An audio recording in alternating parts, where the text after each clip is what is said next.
Well, good morning and welcome to a special election edition of Breakfast Extra. Today, the eyes of Nigeria are on Ekiti State, not because Ekiti is our biggest state, and not because it has the biggest voting population, but because elections in Ekiti often tell us something deeper about the Nigerian voter. Because you see, Ekiti has always had a reputation for producing political conscious voters. And this is a state where political debates don't just happen in television studios, they happen almost everywhere. At barbershops, they happen in the markets, they happen under mango trees and at roadside booker joints where everybody somehow becomes a constitutional lawyer after one bottle of malt. So today, those conversations move from the streets to the ballot box. Across Ekiti, voters are deciding what matters more: continuity or change, promise or performance, party loyalty or candidate appeal. And perhaps most importantly, whether democracy can still inspire enough confidence to get citizens out of their homes and into the polling units. Because one of the biggest threats to democracy today isn't electoral violence, it isn't fake news or even political manipulation, it is apathy. When people stop believing their vote matters, democracy begins to lose oxygen. And that is why today's election matters beyond Ekiti State. And at the same time, voters in several parts of Nigeria, of course, are participating in the by-elections to fill vacant legislative seats. Now, these elections may not dominate national headlines, but together they form another test of Nigeria's democratic maturity. Can institutions perform? Can security agencies maintain neutrality? Can voters exercise their rights peacefully? Can political actors accept outcomes they may not like? Throughout the morning, we will bring you live updates from the field, analysis from experts, and also reactions from stakeholders. And most importantly, context that helps us understand not just what is happening, but what it means and why it matters. And this is not just an election coverage, this is democracy in real time. So once again, I'd like to say welcome to Breakfast Extra. My name is Mazino Appeal. It's the ballot edition for a Saturday morning, and of course, I'm joined by none other than my co-host for the Extra. It's Queen Celestine. Queen, good morning to you. Good morning, Mazino. How are you? It's very bright looking at you, by the way. I'm not sure if it's the backdrop or if it's just I just took a trip from Breakfast Central back to Extra. I see. I saw you over there during the week. How was that anyway? It was beautiful. Not a bit too serious? No, not really, actually. I did have fun. In any case, it's the ballots today. We have to remember that it's not Breakfast Extra, so I'm going to rein it in. No problem. In any case, welcome once again, viewers, to Breakfast Extra, the ballot. We'll be back.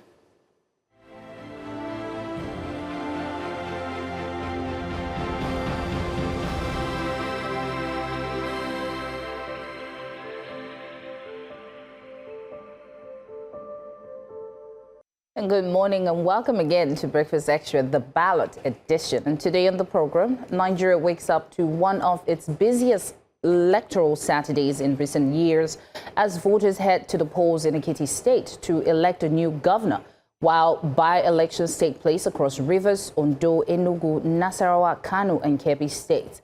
We'll bring you live reports from the field as polling units open, accreditation begins and voters cast their ballots. From voter turnout to election day logistics to security deployment and the performance of electoral officials. We'll be tracking development as they happen and examining what today's elections reveal about public confidence in Nigeria's democracy. As reports emerge from across the country, we'll assess turnout trends, voter behavior and participation patterns. Are Nigerians still engaged in the democratic process? What do today's elections tell us about trust in institutions, political parties, and the power of the ballot? And what lessons should political actors be drawing as attention gradually shifts towards 2027? We'll also examine a growing debate around constitutional reform as fresh calls emerge for a 6-year single term for presidents and governors. Would such a move reduce the distractions of re-election politics and improve governance? Or would it weaken democratic accountability and create new constitutional challenges? And later, we'll turn our attention to the courts and the future of Nigeria's multi-party system following a ruling that halted moves that could have led to the deregistration of a major opposition party. What does the decision mean for political competition ahead of 2027? Should electoral performance determine whether parties remain registered? And how many political parties does a healthy democracy really need? We'll also discuss an internal party dispute over a senatorial ticket and what it reveals about internal democracy within Nigerian political parties. Can parties successfully promote democratic values nationally while struggling to manage democratic processes internally? From the opening of polls to the emerging trends, turnout patterns, legal battles, constitutional debates, and the broader implications for Nigeria's democratic future. We'll be asking not just who wins today's contest, but what does this election say about the country as it moves steadily towards 2027? That was a mouthful. This is Breakfast Extra. Do stay with us. Yes, indeed. I'm looking forward to today's program because it's a potpourri of a lot of election bits, the by-elections happening in other states like Enugu, and we're also going to be crossing over to the north, and we've got our correspondents who will be joining us on today's breakfast. Right from the 7 o'clock hour, we already have a couple of them who are on standby. But more to this is the fact that once again we are at another election point where Nigeria gets to see whether democracy still exists or are we losing hope. Much talked about for the Ekiti elections is the fact that there's so much voter apathy. This is going to be another test of whether this is so. Are Nigerians losing that steam, or are we going to perhaps maybe somehow this time make a difference? A lot has happened. Breakfast Central, by the way. You were there 2 weeks ago, so welcome back to both of us. What you were about to say. Well, it's been a lot. A lot has been happening. It's been like a movie for the past 3 years, or recently the past few months. We've seen increase in insecurity, inflation in food, and so many things. And Ekiti is deciding. And of course, we have by-elections, to replace people who have died or got, new appointments. The question for me is, today we will really see if Nigerians are actually paying attention to what's happening around them, or they are in a limbo and just, floating with whatever they see. So they will decide what their fate is.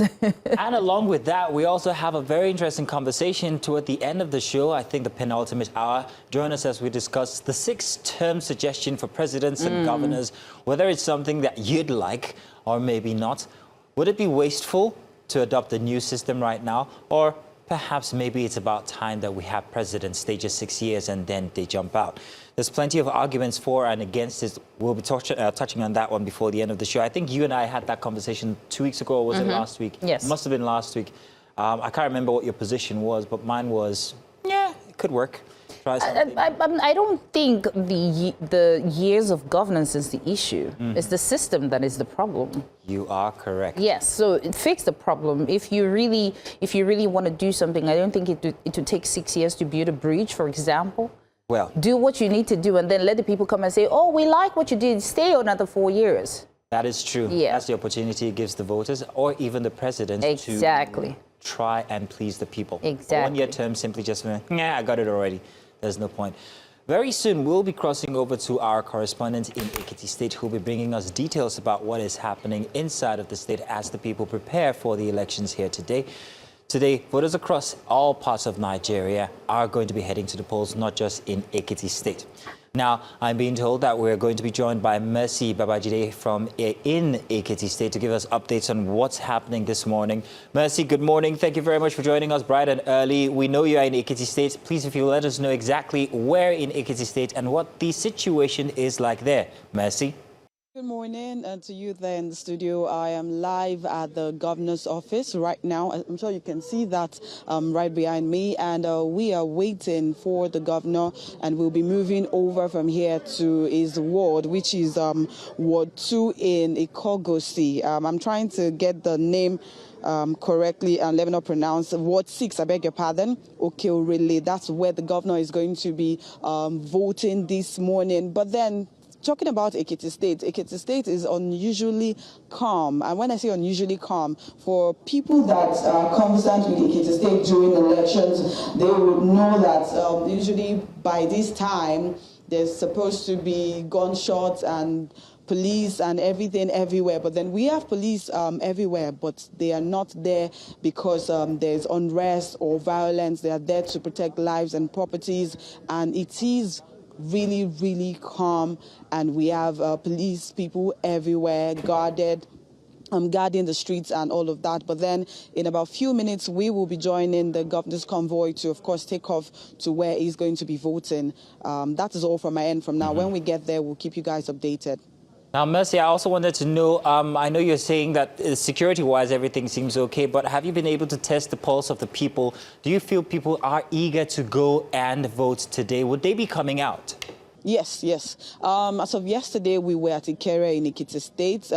We went to the INEC office, and then we were able to reach out to some persons. We went to the market. Apparently, the PDP candidate is equally from Ekiti. That is somewhere in Ekiti State. And Ekiti has the second largest local government and has is the most populous town in Ekiti. We interviewed quite a couple of persons. While some persons have said they are indifferent and they do not know whom they are going to vote for. One woman even said she was going to pray about who she's going to vote for, and the Lord would tell her before this morning. Others are saying they would vote for the person that is from that particular town, while others are saying they do not know who they will vote for until this morning. But we equally have had an interview with one of the election observers yesterday, and part of what he observed is the fact that he said it looks like there's going to be lots of vote buying, but then we never can tell. Things might change, and we hope everything goes smoothly today. Well, good morning, Mercy. Just to ask, what time exactly will the election start this morning?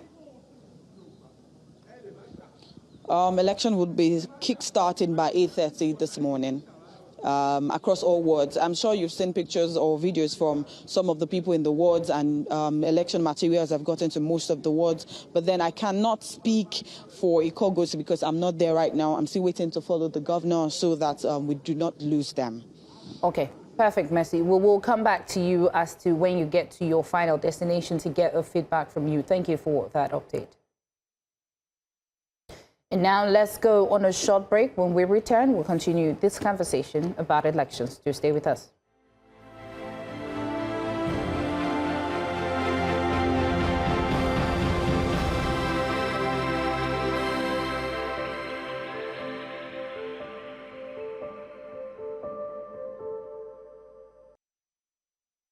Welcome back. It's a special Elections Day, the ballot edition for Breakfast Extra. And of course, we're covering the elections in Ekiti State and the by-elections in Ondo, Enugu, Nasarawa, and other states in Nigeria, where we have our News Central correspondents who will be jumping in to give us details and updates about the state of things in the states to which they are in.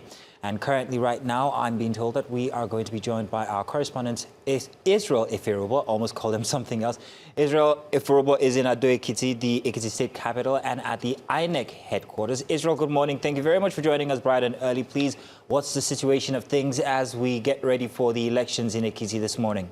Good morning to you, Mazino. It's indeed a bright and early morning out here in the state capital, Ado Ekiti. I'm standing just outside the INEC headquarters. This is where the final action is expected to happen after the elections.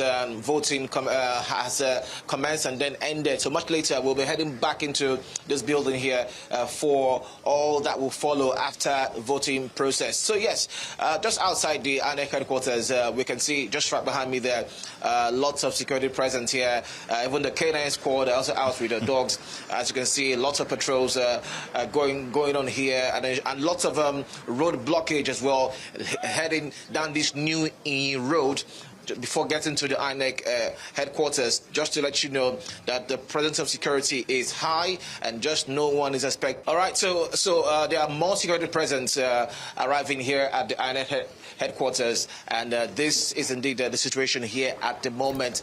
Movement around this area is restricted. There are no civilians just moving around except for a few who maybe have no idea that the elections are indeed happening today. This election is actually huge, and indeed we spoke to one of the residents on our way here, if she will be voting, and she said yes, that she will be heading out in a moment to cast her ballot. And this is the situation so far here in front of the INEC headquarters in the state capital at Ekiti. We will come back here much later again to find out what the situation is like as indeed the day moves on to other bigger issues here, Mazino.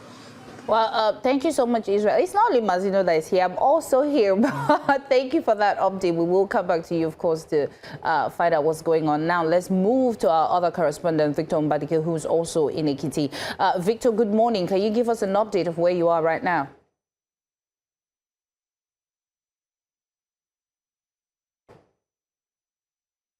Morning to you. It's a warm morning in Ekiti. Beautiful city. I mean, everyone seems to be up and ready, popped up for the elections, which we understand will officially begin 8:30 this morning. So I'm currently at a registration area center, what they call a rock center, where the ad hoc staff slept over, and this morning they, of course, moved to the different polling centers and units, as the case may be. So right now I'm on the rack center in Afao, Ekiti.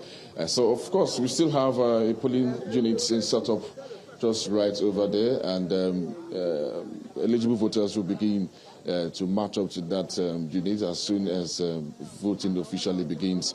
But just what you see right behind me is voters are trying to track their names. The names are being set up alphabetically from A to Z by officials of INEC. And so what they are doing right now, I'm talking about the voters, as you can see clearly, they're all tracking their names to be sure if they would have any business in terms of voting today. And of course, if they do not see their names, it means that they will not be able to exercise their franchise. So that's a beautiful scene. They're all pumped and ready, ensuring that they would be able to carry out their exercise today. So they're all checking their names, and the names have been pasted alphabetically from A to Z by officials of INEC. So for those who haven't seen their names, they have to be patient until they get to the alphabet where their name begins, and then we'll take it off from there. So that's the official update from here at Afao, Ekiti. Voting has not begun yet, so we'll wait and then we'll see. No complaints yet so far. They are all very patient, checking their names one by one. No issues so far, and that's what we have here, guys. Well, Victor, thank you very much. Victor, we'll continue to come to you for more update as the day progresses. But thank you very much for giving us that first initial update on what the state of things are like there. I don't know if you agree, Queen, but I could see plenty more movement from his side of town than what it was with Ife's side of town. I'm wondering whether that's any indication of the response of people from his own area. But that's not all. While we're covering the Ekiti elections here today, we're also going to be taking a look at other by-elections that are happening across Nigeria. One of those states is Nasarawa State, where we have our correspondent Sumaya Abubakar, who's on standby right now to give us an idea of what the situation is. Sumaya, good morning. Thank you very much for joining. Sumaya, please do let us know what the situation is like in Nasarawa as they prepare for the by-elections. Good morning, guys. Yes, currently we're in Akwanga local government, which is, of course, the local government areas or the north, the National North Collation Center. Now, here we are in the College of Education, which would start. This is where the start is for the local government of Akwanga, the distribution of materials to different wards, about 11 wards, and also 20. So, because they said that some of the wards are bigger, so they have about 20 supervising presiding officers for this one, where some wards get 2 presiding officers. Also, we know that at the end of the day, here would be, the collation center for the entire Nasarawa North senatorial election. So other results would be coming in later in the day from Wamba and also from Nasarawa Igon.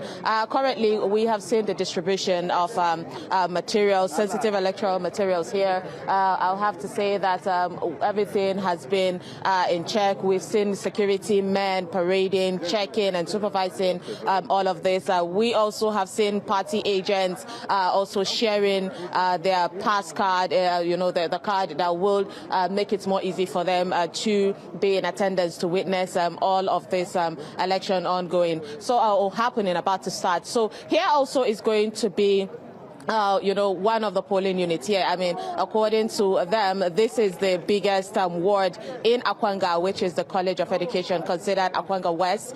So we will be here. We'll start the day here, of course, make our rounds all through the, local government of Akwanga, cover as much as we can in terms of other polling units, and hopefully we come back here for the collation of the election in the Nasarawa North Senatorial. So we're sure that we have about 6 political parties participating in this, and we'll have to keep our eyes out to see for any future developments. Back to you in the studio. Sumaya, before I let you go, I wanted to know, we've seen more buzz on your screen than we have seen inside of Ekiti State, and I'm wondering if you were to use this as a measure, how would you judge the, turnout of people who seem to want to be out for the elections? Would you say it is strong, moderate, or maybe not at all? What's your assessment so far?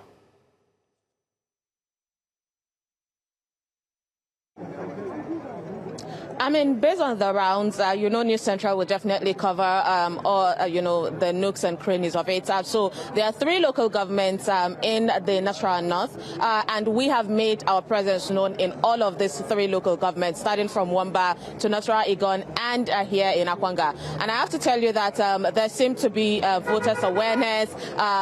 We've seen traditional leaders, we've seen local leaders, we've seen even people discussing on the street ready for this election. So they seem so interested in participation. So I have to say that within Akwanga so far, there's been a bit of movement here and there. But based on the turnout of the agents, electoral, people here, stakeholders in the electoral matters here, I will tell you that there is high expectation on people coming out en masse to vote. We also noticed in Nasarawa Igon yesterday that even in the mosque there was a call for people to come and participate, in their franchise and support, the system in terms of getting democracy, dividends of democracy in the North, Nasarawa North. So yes, I am hopeful, based on the interactions that we've had with people on the streets, that there will be a large turnout in terms of the voting. Well, thank you, Sumaya, for that update. We'll come back to you, of course, during the course of the hour and then follow up with you to see how the elections are going. Thank you so much for that update. Now, as Nigerians wake up to one of the busiest electoral Saturdays since the 2023 general elections, voting is underway, not just in Ekiti, or will be eventually, but not just in the Ekiti governorship elections, but also across 6 states where by-elections are being conducted to fill vacant legislative seats.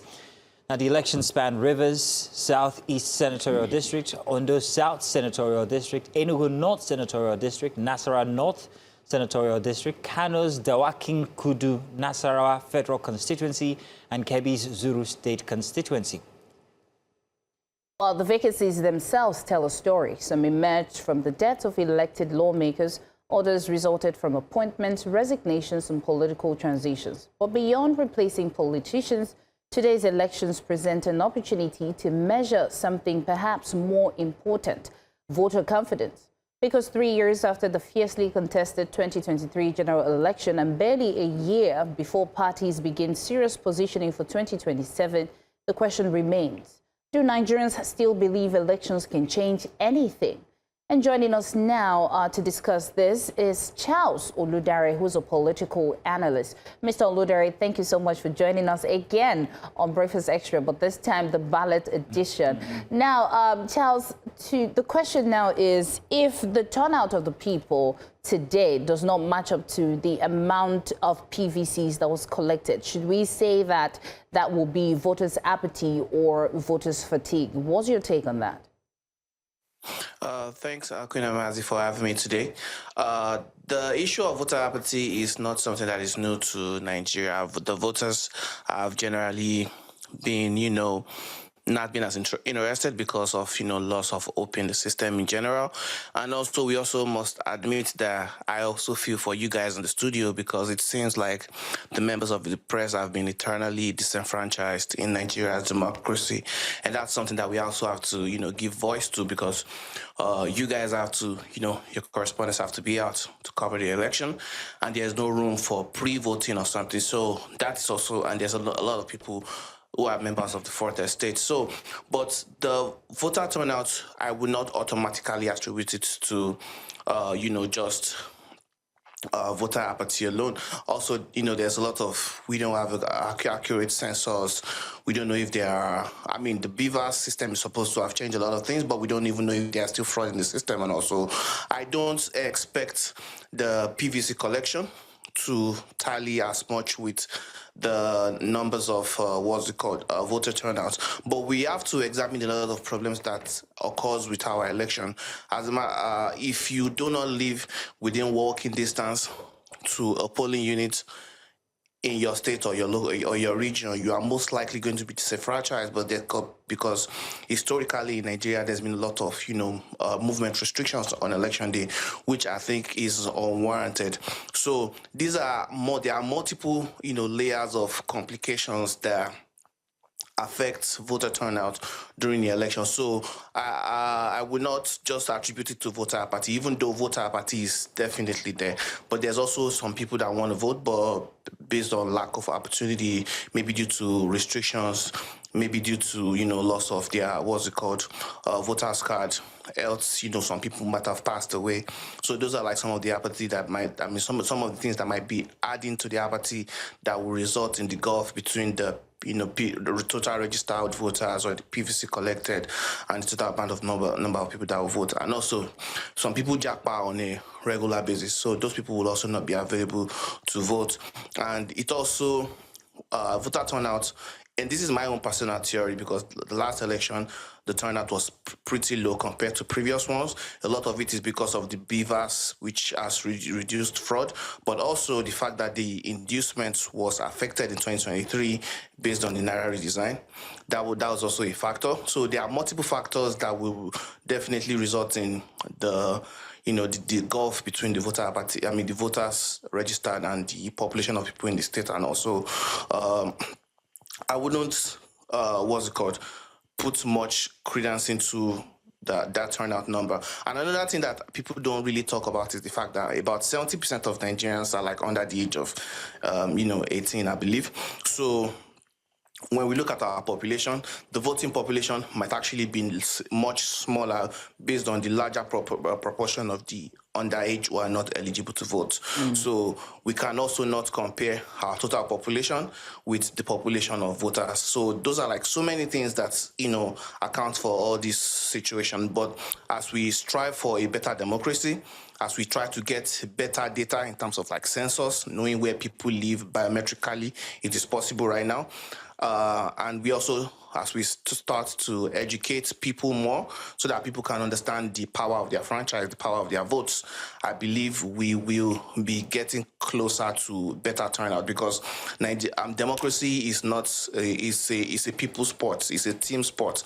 Everybody is involved, whether you like the government in power or not. So if the people can also be sensitized, better educated about the the power of their votes, so that they can go out vote without needing any inducement. It is still very difficult right now. There are still going to be inducements, I can assure you. I'm pretty sure your correspondents outside right now are looking out for it. Right. And there are still going to be a lot of inducements. Well, thank you so much, Charles, for that. We're also joined by Nazir Sunusi, who's a public political analyst, I beg your pardon. Mr. Sunusi, thank you so much for joining us this morning. Good morning, Mr. Sunusi. Thank you for having me. Thank you very much. You have to forgive Queen. She woke up very early, unusually early this morning. So, yeah. Sorry, Queen. But, sir, you're welcome to the show this morning. Sir, let's talk about the turnout for Ekiti, especially as we're looking and seeing people filing out, some of them more in other places than some other places. But it has been something that has been discussed from before, the Ekiti turnout. Would people actually come out to vote? And what would that say about democracy in Nigeria? Do people still have faith in it? But then again, there's another thing to worry about, and it's what happens after the elections. It's what happens when we have disputed outcomes, because that seems to be second place when it comes to how politicking goes, politics goes in Nigeria. We settle in courts. So at this point now, and especially for Ekiti, with that specific place in mind, which do you think will be the bigger concern? Would it be the voter turnout, as we're expecting today, or would it be the turnout of the elections when, well, we hope not, but if results are disputed? Thank you so much for asking me these very fundamental questions. Permit me to begin by saying that credible elections will trust, and trust is the currency of democracy. And also, permit me to say this, that the answer to imperfect democracy is not less democracy. It is more active, informed, and sustained participation. So we have a lot of key concerns as far as this by-elections is concerned. Number one, low turnout during by-election is driven by combinations of factors. Number one, widespread of disillusionment among voters. Many people believe that their vote does not count. So in view of that, they would rather stay at home than come out to waste their time. And secondly, the economic realities. You know that a lot of people, each day is a day for survival for them. They have to go out and look for something, so they will not bother to go out and vote. And thirdly, a lot of people, there is a mistrust in the electoral umpire. A lot of people don't believe that INEC is capable of conducting a free and credible election. So these are some of the concerns. And then on the other hand, issue of legal concerns.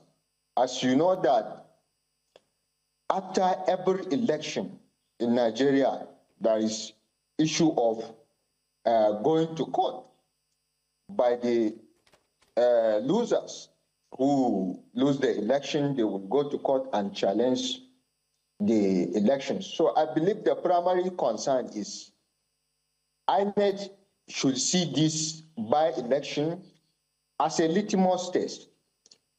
They should conduct a credible election that will restore public confidence in the electoral umpire, because if people trust the system, they will definitely come out and vote. So these are some of the major concerns that must be addressed. Issue of building trust among the citizens, and also the judiciary must rise to the occasion and determine any dispute that arises from any election based on our existing law, and they should do so in such a way that people will believe that the judiciary is doing the needful. So that is my take. Charles, let me come to you now. I'm wondering about this litmus test that Nasir just spoke about. Let's ask about INEC. INEC has, well, told how ready it is for the elections. They've also, well, performed so far quite nicely. Security seems to be top of its game. But do you think that the people have absolute trust in INEC at this point, Charles? Well, the people don't have trust in anything.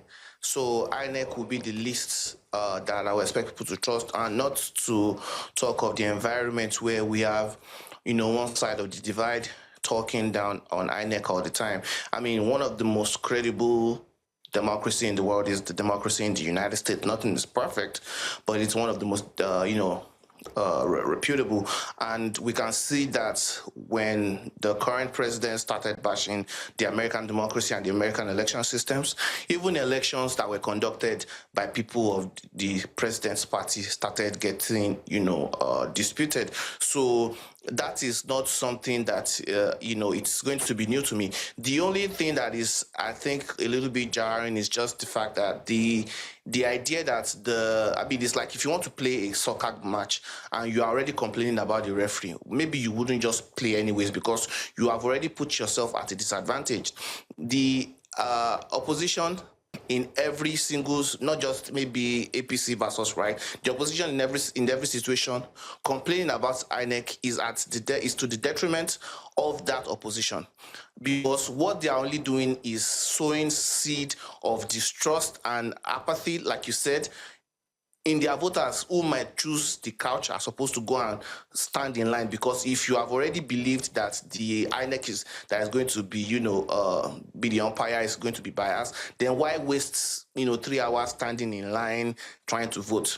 So the fact that the opposition think this is a good strategy, APC used something similar at the time, but APC only created tension for INEC in terms of demanding for them to do what is right. Right? They did not tell people that INEC is corrupt and we cannot just trust it. That was not the message in the lead up to 2015. What the opposition is doing right now, I think, is very wrong. It is detrimental to their own success because it is their own voters that are going to listen to them and believe it. The supporters of the party in power are going to come out and vote because they believe they believe the theory of the opposition to that INEC is on their side, so they'll come out and vote. So if you really truly want to have a viable democracy, at least you should be able to give INEC the benefit of a doubt. And then if there is any malpractice, investigate and bring out your evidence. Charles, I just wanted to be sure I heard you correctly. Did you say that chatter about INEC's inabilities might be the work of the opposition?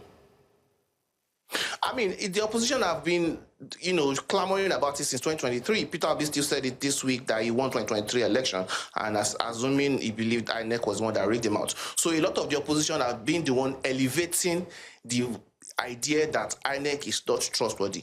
I am not saying you should trust but verify, right? So if you want to get into a football match, let's assume Nigeria was in the World Cup, you should first trust that the referee is not trying to rig the game against you or move the goalpost. Then when he rigs the game against you, you can now complain. But if you go in with the mindset that the referee is looking at us as a black country, blah, blah, blah, they are going to not, blow foul for us, you are not going to be as committed. You have already reduced the fight in your own, in your own base. So Charles, by sowing the seeds of for today, in the umpire. For today's elections, especially in Ekiti, what will be the indicators that INEC is getting it right?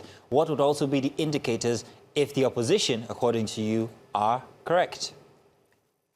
Well, if you look at Ekiti is like a sister state to where I'm from. I'm from Ondo State, and I've been, watching the chatter online and everything. I don't even know the name of the opposition candidates. Even some of the major opposition are not probably going to even have a candidate in this election. So if I believe foregone conclusion of the governor winning re-election occurs, people might want to say whatever they want to say, that maybe INEC rigged or whatever. I don't think the outcome of the election is going to be a bellwether, because if at Peter Obi or Article 1 in 2023, nobody would have probably doubted it, right? Because they had a good showing. In Ekiti right now, which is my sister state, I do not know. There is no real, buzz. Like, you can always get it from the vibe. It is anecdotal, it is not scientific, but you can always understand if there is a viable opposition in a place. So it doesn't look to me as if the opposition have a chance in winning, and this is just my own opinion. So, but if they win, I'll be much surprised, and that will be the result of the INEC. But what I'm trying to say is we have to give INEC the benefit of a doubt that INEC has a good intention, but then we don't go to bed, we verify. So if they rig election, we have agents in that polling unit that has the original results so that we can prove it in court. So it is not going to be about just, shouting or coming up with some non-electoral, reasons to want to go to court. So we cannot put the result of this election, because in my own opinion, it's like the election in the Southern Senatorial District of Ondo State, where my governor is from, where the current senator was posted to be an ambassador. I don't even know anybody contesting against the the APC candidates there, and it is going to be, in my own opinion, a foregone conclusion. However, there has been President Jonathan is probably the only one that I know that lost an election and say, yes, that's it, I lost it. Everybody will always go to court, which is, I don't know, it is their choice. But my point is, we cannot just use the outcome of the election to decide whether, INEC was fair or not. That would be prejudice. Right. We need to assume that INEC has the best intention to do the right thing, and then monitor it so that when they do the wrong thing, we can take them to court and have our own evidence that INEC, you have not played by your own rule, you have not played by the Constitution or the electoral law. It is a very good advice that I am giving the opposition. As you know, I am from the APC arm of the political, spectrum. But it is a very good advice that I am giving the opposition, that you are demoralizing your followers by telling them INEC is going to be unfair. You are demoralized. We need a viable opposition for democracy to work. So you guys need to focus on your strategy, your mobilization, your impact on the people, the alternative that you are showing them, so that your people can come out and vote for something. Not the message that INEC is not going to be fair is detrimental to your own grand scheme, to your own aim of, I want to win the election. That's what I'm trying to say. They need to desist from it, in my own humble opinion. So we can't put the result of the election we can't let the result of the election mean anything on the fairness of INEC. If anything happens during the course of the election, then we can use that as an evidence. We will now have a fact that we can prove in court. So, Mr. Sunusi, we've been talking about trust, and when it comes to election, we see the dogs out, we see all kinds of uniform out, protecting the ballot. But still, at the end of the day, citizens will say that, there's an issue, that this is not what we want. We see dispute and all that. So in this situation where we find ourselves in this country, which would you say is easier to fix, our electoral administration or the public confidence? Public confidence is highly central. Without fixing public confidence, people will never trust INEC can conduct a credible election. As I said earlier, we have to restore public confidence. And for us to restore public confidence, INEC must demonstrate that it is capable of being umpire, being fair to all participating political parties, even though it is well-known concept that everywhere after every election, almost only few opposition parties will accept the outcome of that election, no matter how credible it is. But in our own case, you will learn that INEC has on several occasions exhibited the tendency of being unfair. You will learn that elections material are not distributed as timely as possible, and even the announcement to comply with their extent law, like uploading the result on their IREP and using BBAS, they will disregard that processes and procedures. So INEC must comply and abide by all the extant laws and their guidelines with that, I believe that people can trust the system, and not only INEC, on the part of the politicians. Permit me to say this, politicians are not ready to promote credible election in this country. They are after their interests. You can see that now this new electoral act, that is new electoral act of 2026, it has a lot of innovative provisions that even penalize vote buying. But is there any Nigerian who can confidently say that there is even the leading political parties? What I mean, the current APC-led administration are not into vote buying, but the leading political parties and the opposition, they are into vote buying. So we don't respect our laws, and we expect that people can trust the system. And for people to trust the system, our leaders, the political gladiators, must abide by our extant law. Section 121 of the new electoral act is clear about vote buying. It prohibited vote buying, and it even provides an enough punishment of 2 or 1 year imprisonment and 1 to 2 million fine for those who offered or give or receive any bribe or any incentive just to vote. So we, also the citizen, must do the needful. It's not just the INEC or the politicians. Even we, our citizens, we don't vote based on merit. We vote around religion, ethnicity, or what we get. So the citizen must rise, because our country is in deep trouble, especially here in the northern part of the country. Communities are being ransacked, people are being killed, communities are being taxed. People must rise to the occasion and participate actively and choose leader based on competency, not based on what they get or based on this is my brother or this is my... Thank you, Nasir. So a lot of people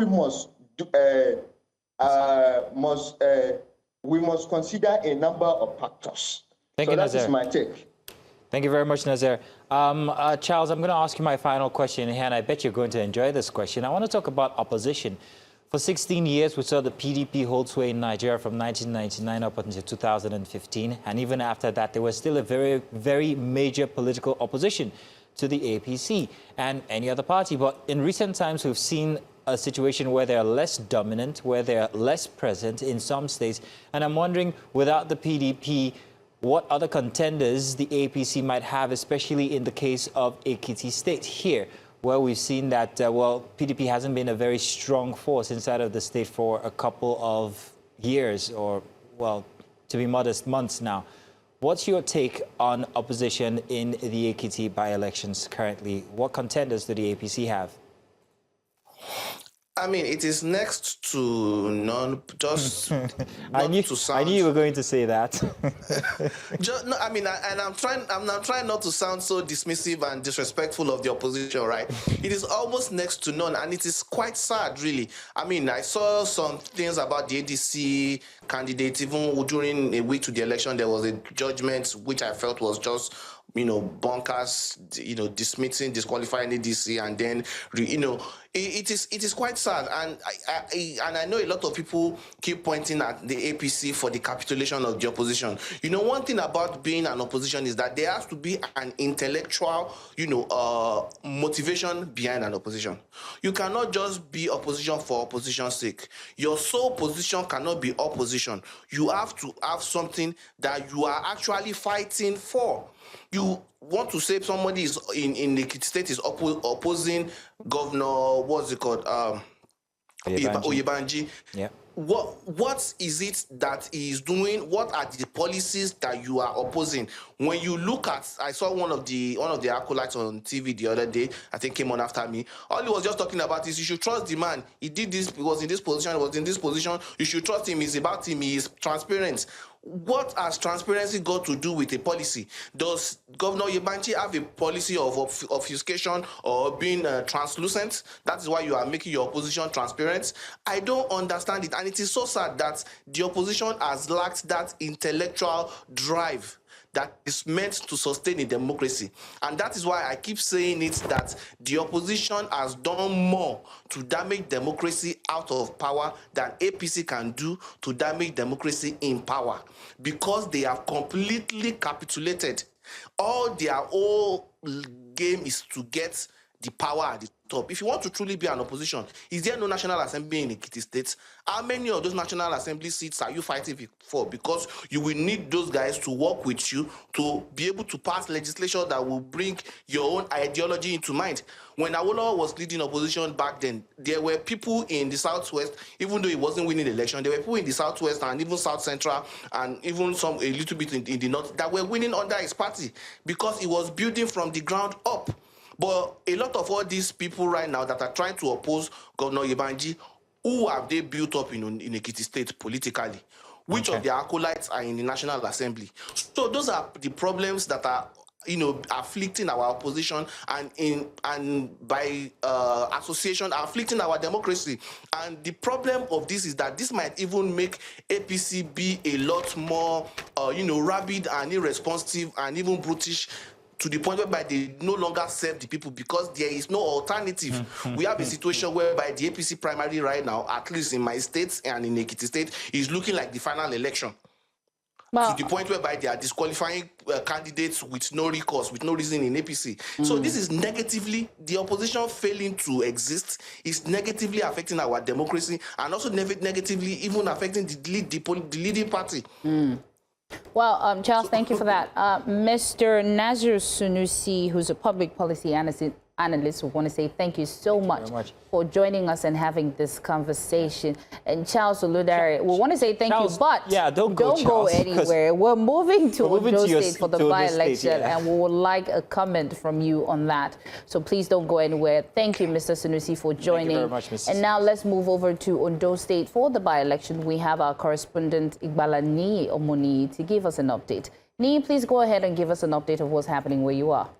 Quickly start with this young man here who has been taking people out of Stella Maris, Okitipupa currently, which is where I am. It's a rack center that has over 20 to 30 units under it. And I wanted to know, how many crew? I want to shine can be made to call tele. Normal things. I believe those ANEC officers that have been there, I'm just arrived here, which I called my woman leader, said some have been taken down there, on which I don't know the total number who are there now until I get there before I can give back to that particular questions. All right. Thank you very much. I had to quickly take him because he's heading out. He's not an INEC official, but he's part of people who have been on ground, who were part of the logistical arrangement that has been made before now to take INEC officials, ad hoc staffs, and of course police officers to their various polling units. Just behind me, you can see there's still a few units left. When we got here earlier, this place was filled up with various INEC officials and unit heads waiting for their logistics to kick in and they can move to their location. But I will still want to ask them what is delaying at this point, because we still see some of them still waiting here. Karasa, ṣé Yorùbá lè fẹ́ sọ àbí English ma? Yorùbá, ẹ jẹ́ ká bẹ̀rẹ̀ pẹ̀lú orúkọ yín. Orúkọ mi ni Olówó ní Ìyá Ayétan. Kí ló ṣe ń dá yín dúró bí ti unit wo lẹ ti ń preside over àti pé kí ló ń dá yín dúró báyìí?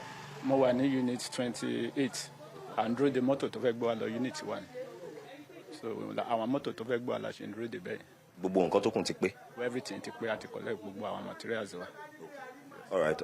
He mentioned that they've gotten all their materials. The only thing delaying them is logistics. Or the SPO is quite far from me. I tried speaking to her earlier, but it seems she's quite busy. So we still have about, I think, 6 units here, still waiting for their logistics to be sorted. But I'd like to have a conversation with a pressman I met on ground earlier, and just to have a few chit-chat on some of the things he has observed before, because he got here before us. Good morning, sir. Let's start with your name, sir. Good morning, Akin Adebayo. Akin Adebayo.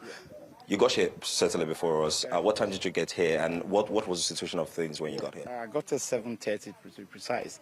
And when I got here, I saw the dispatchment of sensitive and non-sensitive materials to the ad hoc staff being employed, or should I say being engaged by Independent Judicial Commission, which is INEC.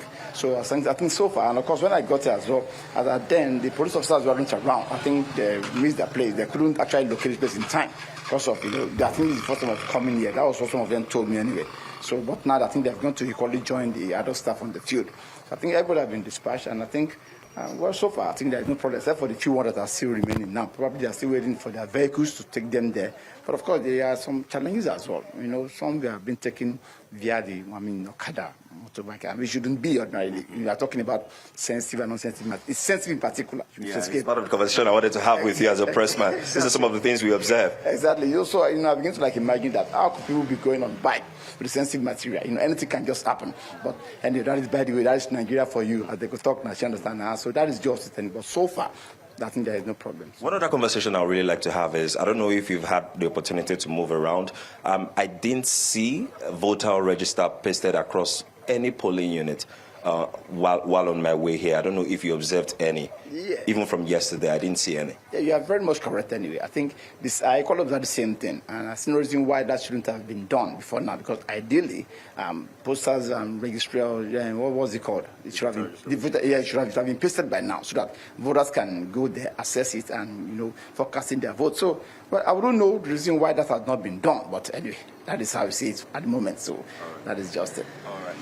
Well, you've heard it. Another logistic vehicle just arrived to pick up some of the units that are here, I believe. But this is the situation on ground. It's not like the logistics are not available. They are available. They're coming in trickles. But one of the concerns is that motorcycles have been used to move these materials and the people. These are sensitive materials we're talking about.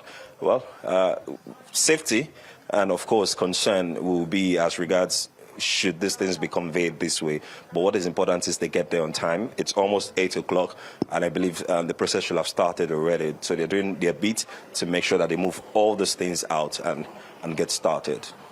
Well, thank you so much, Nii, for that update. I'm not sure if you're using a bike now to the other side or you joined the bus, but please do be safe out there.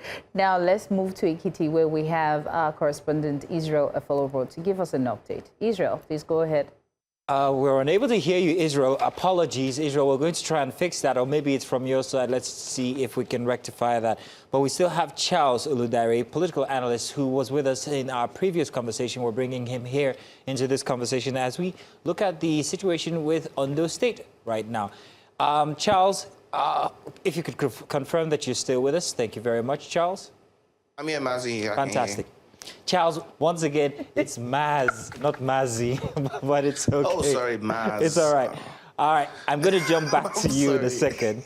But we have rectified connection with Israel Efolobo, who is in Ekiti. So let's go back to Ekiti once again. Israel, can you hear us now, or can we hear you now? Can we check that? We have left the INEC headquarters. We are now here in Ward 10, Unit 2 here in Ado. They call it Set Mango area, GRA Police 2 in the Ado local government area of the state. And as you can see, just behind me, the voting, the ad hoc staff of INEC, they are on the ground. They got here at about 7 a.m., we're told, and they've set up the voting area. And you can see prospective voters who are coming through to check their names on the list that have been pasted there. The officials are seated, going through the materials as well. We understand that on this particular polling units, we have 1,308 accredited voters here with ballot papers amounting to 1,312. So we are told that voting will commence here at 8:30, and this is exactly what we have been able to gather here so far. Let's quickly speak to someone here who has, Madam,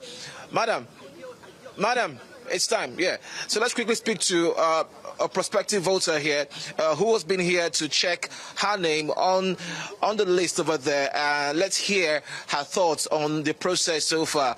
Madam, so good to see you, and thank you for coming out here. Your name is Fasamade Bemisola. Yes, it's good to have you here. So what's your impression so far about what's happening here at Ward 10? Thank God that we see most of our people. They are here to check their names and their numbers so that it will not give the agents and the INEC officials problem. So when they get there with their voters card, they will just tell them that this is where you will see my name. I'm in number so. But for now, our people have not come out very well. Maybe by 10, everybody will come out. Most of them are still cooking. They want to eat before they come for vote. But I know they will still come out. You told me something. You said you had to check for others as well. For my tenants, I check their name and their numbers so that when they come, I tell them your name is in number so. That is what I came to do. That is very good. Thank you. Well, like I said, thank you for doing that and coming out to perform your civic responsibility. Thank you. That is what I expect from everybody, to check their children, their daughters, all their neighbors' names so that they will give them their numbers to know what they will do.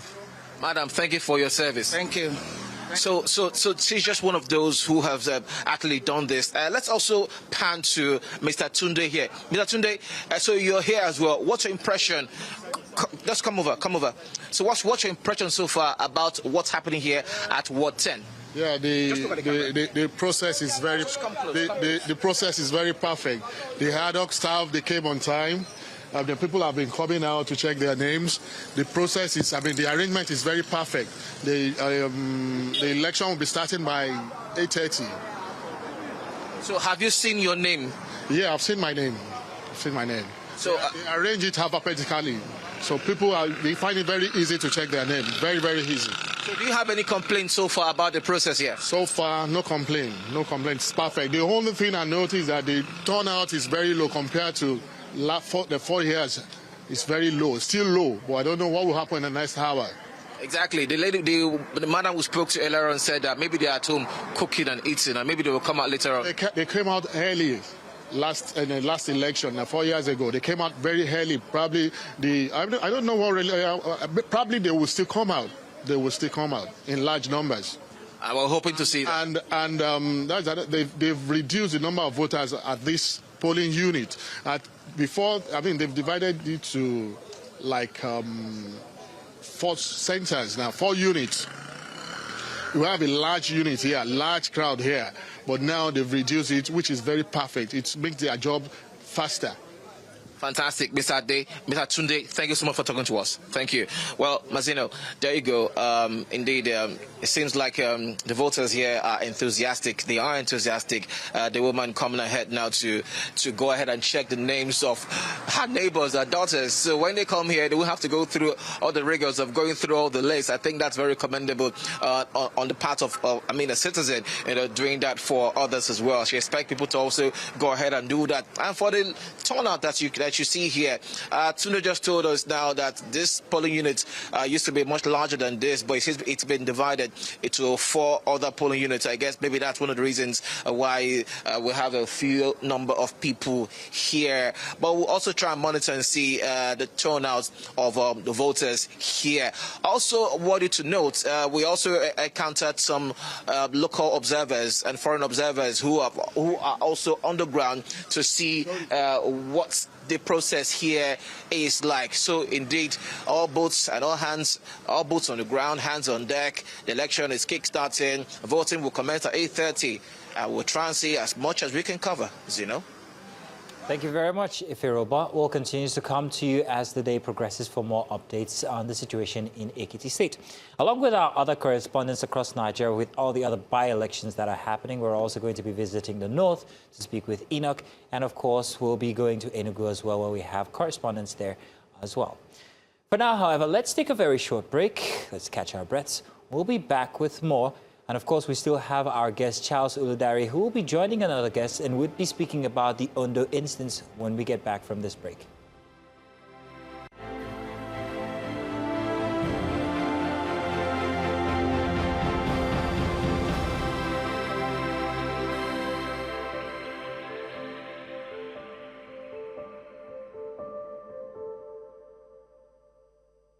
You're welcome back, and still on the by-elections happening across Nigeria today, we're going to be shifting focus very soon to Ondo State.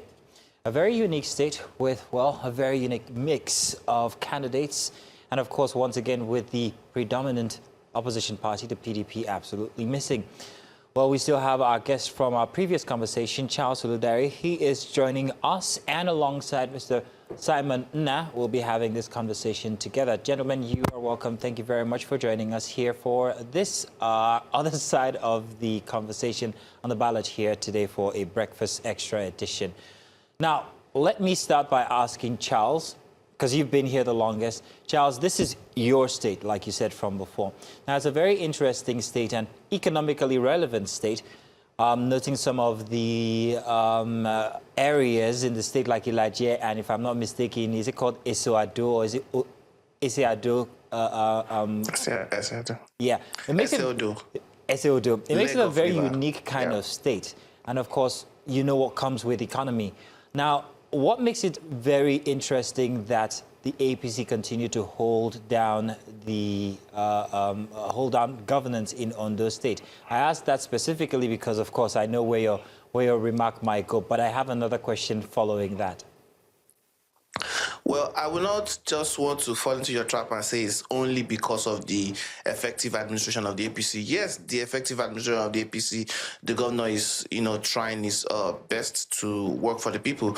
But also there is also the capitulation of the opposition, which is just very, very jarring. Like I actually had to, I knew a senior colleague, Dr. Fadwile, I don't know him, but he's a doctor, medical doctor too. He's running for the APC ticket. But I had to essentially Google the other opposition candidates, which is just shocking. And like you said, this is a very interesting state. This is a very interesting region of the state. This is the region that lays the golden egg, essentially, the golden goose where the oil is, and the least developed part of the state.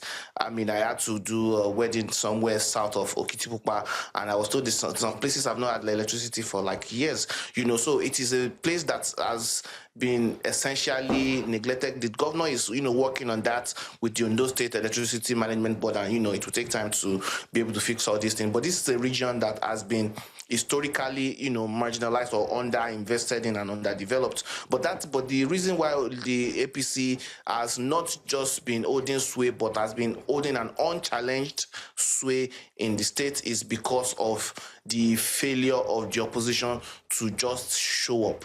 You yourself said it, the major opposition party in the last election, PDP, nowhere to be found. The major opposition parties in the upcoming 2027 election, ADC, NDC, nowhere to be found. We have an APM candidate there, but essentially he's more like a protest vote or something. So it is quite shocking. So to your question, definitely the APC administration has tried its best. I am not going to be here to sing the governor's praises. That's not my job. I am just being a panelist, and I'll try to be as honest as I can. But the most important reason is because the opposition has essentially just capitulated. They single-handedly, unilaterally disarmed, and then APC just is, holding sway in that place. Well, thank you for trying to maintain the balance there. Well, interesting response I always expect from you. But let me turn to Mr. Simon. Mr. Simon, thank you very much for joining. I'd like to ask you a different iteration of that question, noting the economic significance of Ondo State and noting that it's been under the governance of the APC so far. Would you say that it has used the resources that are open to it to great extent to actually help the people of Ondo State as we speak?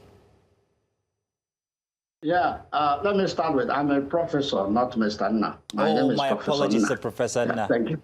Yes, sir. Having said that, I pick a little hole with what he said. If APC has done marvelously well as he presented, why is that area being neglected? And he did mention that is the area that the goose that lays the golden egg. Now, why has it been neglected for so long? And APC has held swing in that place for so long. This is a by-election, and in most by-elections, some political parties don't take it seriously. Like I rightly mentioned, there's no NDC candidate, There's no ADC candidate in that election. Even the PDP, I don't know. So at the end of the day, you'll find out that sometimes political parties don't take these by-elections very seriously, more so when it's coming close to a major election. So I think that's why you see that liturgy. So it's a walkover for APC. And this one will not be a test for them, because it's in 2027 that they will see the real test, when all the political parties will come with their, like I said, the local balance, with their full chests. That's when you will not know whether APC has actually performed or not. I'm not a politician, but I'm not apolitical. But if you look around, you can be able to answer some questions without anybody even asking you those questions. So at the end of the day, what pans out in Ondo today might not be the true test of what we are supposed to see in an election, because it's like it's a one-way traffic. There are no oppositions. There are no oppositions, so to speak. Professor Na, you've mentioned something very significant here, stating that, oppositions or political parties don't take by-elections seriously. It's like saying they don't take grassroots seriously. What does this say about Nigeria as a whole? If we're not taking the little elections, like they will say, or, securing a position that has been vacant due to death or reappointment, what does it say about us as a whole in terms of planning the country itself? Well, I'm not saying that they don't take the grassroots seriously. If you listen to me carefully, I chose my words intentionally. I said, when the by-election is coming close to a major election, their preoccupation now is on the major election in 2027. That's why, and it's by the corner. So, going to spend their time for a by-election, and recall that some of these political parties are just coming up. The ADC, the NDC. The ADC just changed their leadership, and they are still in court. The NDC, on the other hand, they are just come on board. So they need to settle down to, measure their movements before they can begin to move here and there. So for now, I think that they just said, let us prepare for the major election, and these by-elections will not be our problem. Yeah. Because if they combine all of them, it will be too weighty for them. They are just coming up. The NDC, how many months old?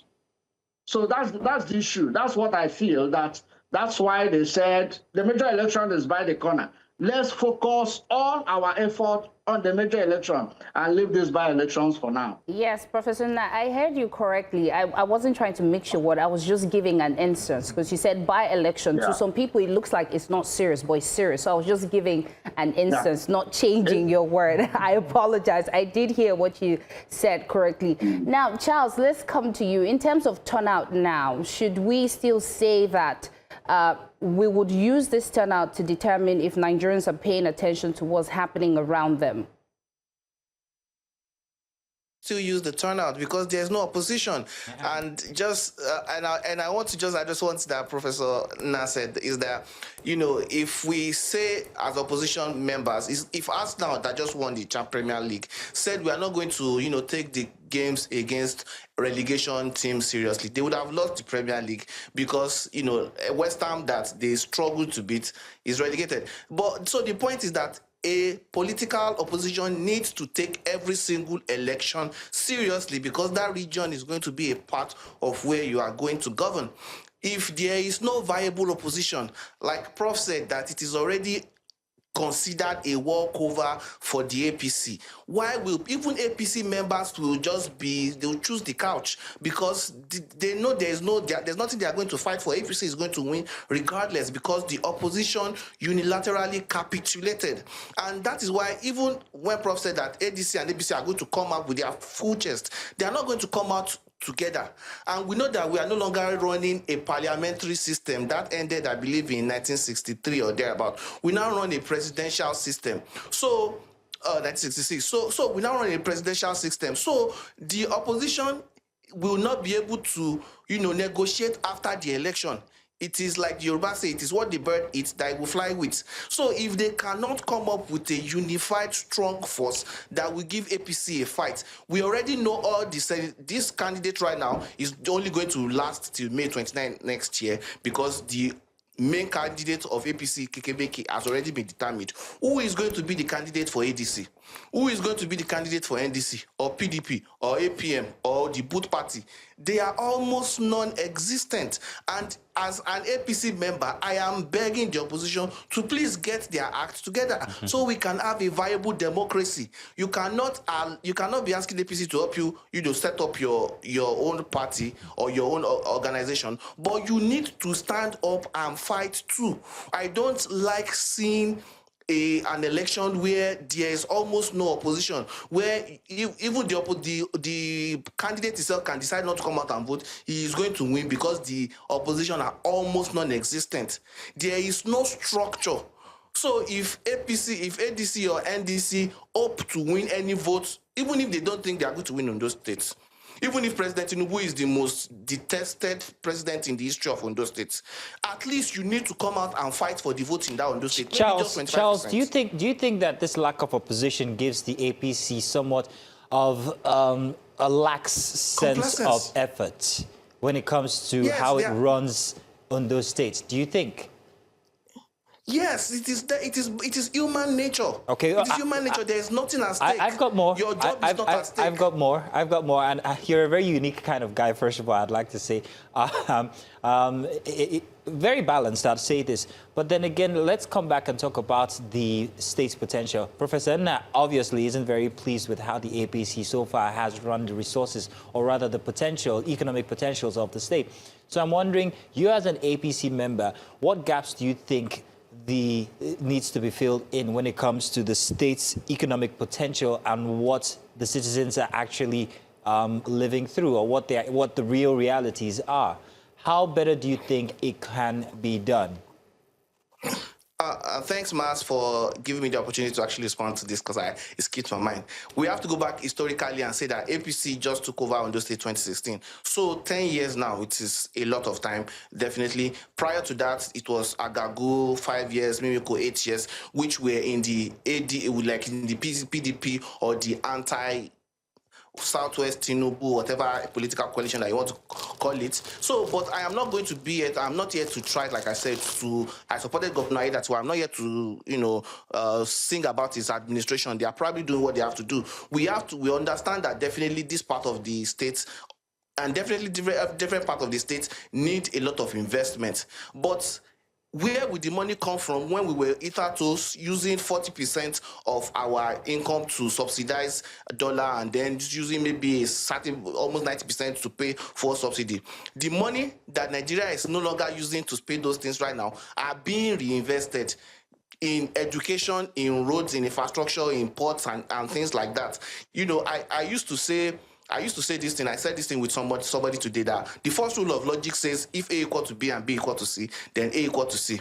So if Nigeria was selling crude oil to make dollar, and then Nigeria was not selling that dollar to a few connected people like Dangote for 60% of what it is worth, why is Nigeria not just giving the remaining 40% that those connected people are capturing? Just give them 40% of the crude oil that you are tapping so that they can go and sell it and you don't have to help them to get the dollar. Because that was what we were doing.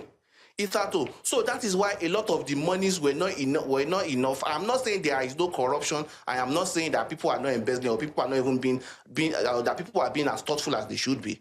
There are definitely so many things that needs to be done. The schools, they are not well funded. They are not well, All right. They are not. So there's lots of problem there. There's almost no real medical center there.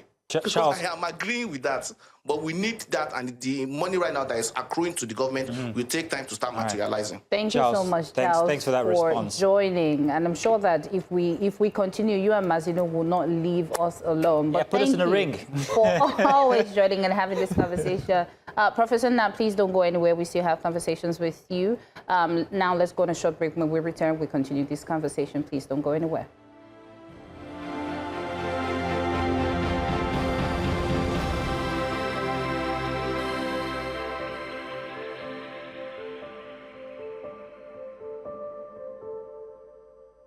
And right now, we're going to move to Ekiti State again to our correspondent, Victor Mbadike, to give us update.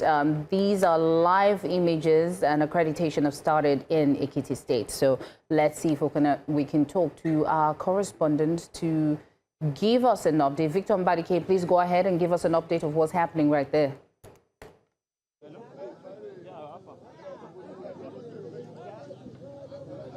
All right, guys, I'm currently at where it's called Ruku, that's the polling unit 002 here at Nikere Ekiti. And I must tell you so far, for most of the polling units we visited in Nikere Ekiti and its environs, I mean, the turnout have been really, really encouraging and massive. I mean, these guys are already lining up for accreditation, even when it's not even time for that, to tell you how eager and ready they are for the polls. Just right here, you see them lined up. Great. I mean, you get to find out this kind of scene in almost every point you get to. It's almost chaotic. There are some, centers that are about thrice this number. And one thing again I also notice is that even the elderly are not even taking any chances. I mean, a lot of them are also here. If you look at this front row very quickly, if my cameraman can get it, you will notice that even the elderly are the first set of persons that will be voting. That tells you a whole lot. That tells you how early they were at these polling units. And that's what we've also noticed in almost every other polling unit we've been to here at Nikere Ekiti. Again, the voting will begin shortly in the next few minutes. At the official time, again, is 8:30. And so we'll try and capture the first accredited electorate here, and then hopefully we just hope that all of the numbers, huge numbers we've been seeing here, will translate into voters who will be eligible at the end of the day, because we do not want to see numbers, a shuffle of numbers compared to what we had in the last elections. And we also saw presiding officers just right here, engaging them on how to conduct themselves during the polls, trying to let them know the proper thing to do to be sure, so that they do not make errors or make mistakes, because whatever goes wrong, they cannot be held responsible for that. You also notice that security officers who are right here to provide security for these voters or for the electorate. So in terms of security-wise, they're all here. In terms of numbers, they are well represented. In terms of organization, they're all well represented. We just hope that at the end of the day, some kind of peace is what we get to see. And hopefully we don't experience any chaos at these polling units, just like every other polling unit in the Nikere Ekiti, guys. Okay, Victor, thank you so much for that update. Let's move over to Israel Aferobo to give us another update from where he is. Victor, Israel, please go ahead.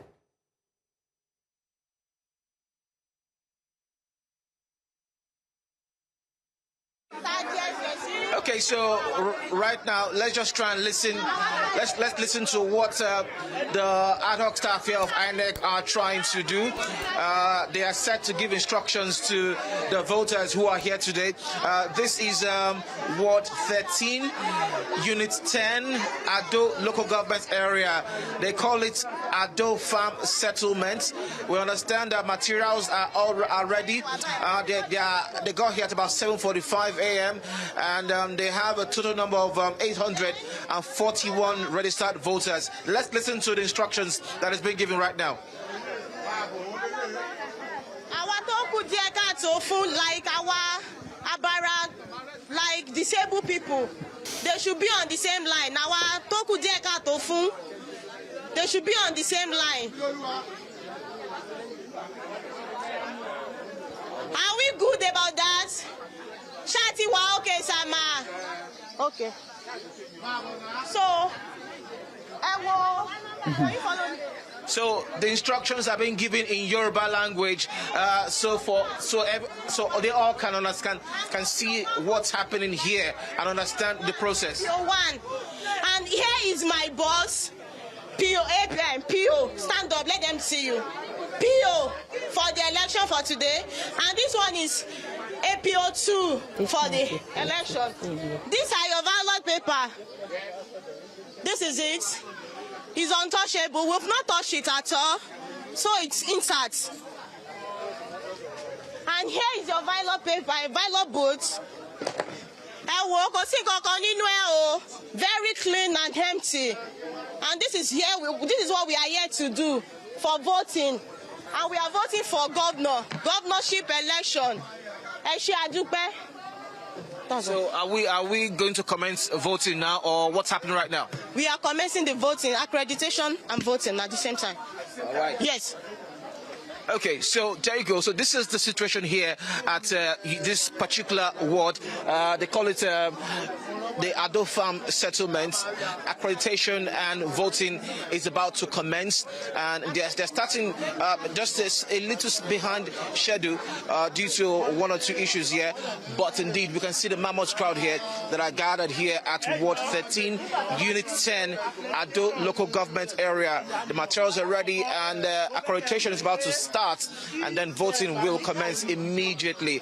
This is the situation here right now as we are trying to observe exactly how the process will unfold here at Ward 13, Unit 10, Ado local government area, Ado Farm settlement area here in Ekiti State. It's back to you now in the studios. Israel, before I let you go, I'm hoping that your cameraman can please do a turnaround so we can see the number of people who have turned out to vote. We're very interested in the numbers from especially the start of the exercise. So could your cameraman please do a little 180 so we can see the voters.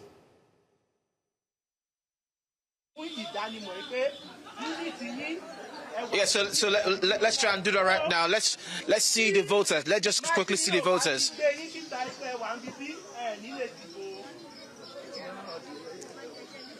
So the crowd, so there is a large number of people here who are here for accreditation and then the voting, and they say that they are eager to go ahead and do exactly what they're meant to do, cast their votes and perform their civic responsibility. And this is the first place that we are getting to, that we're seeing such a crowd, and it's encouraging to see the people come out here to perform their civic duty. Mazino? Israel, you mentioned that in this particular ward you have about below 900. From your look, how many people do you think is there now for accreditation and voting, or do you think more people will come out during the course of the day?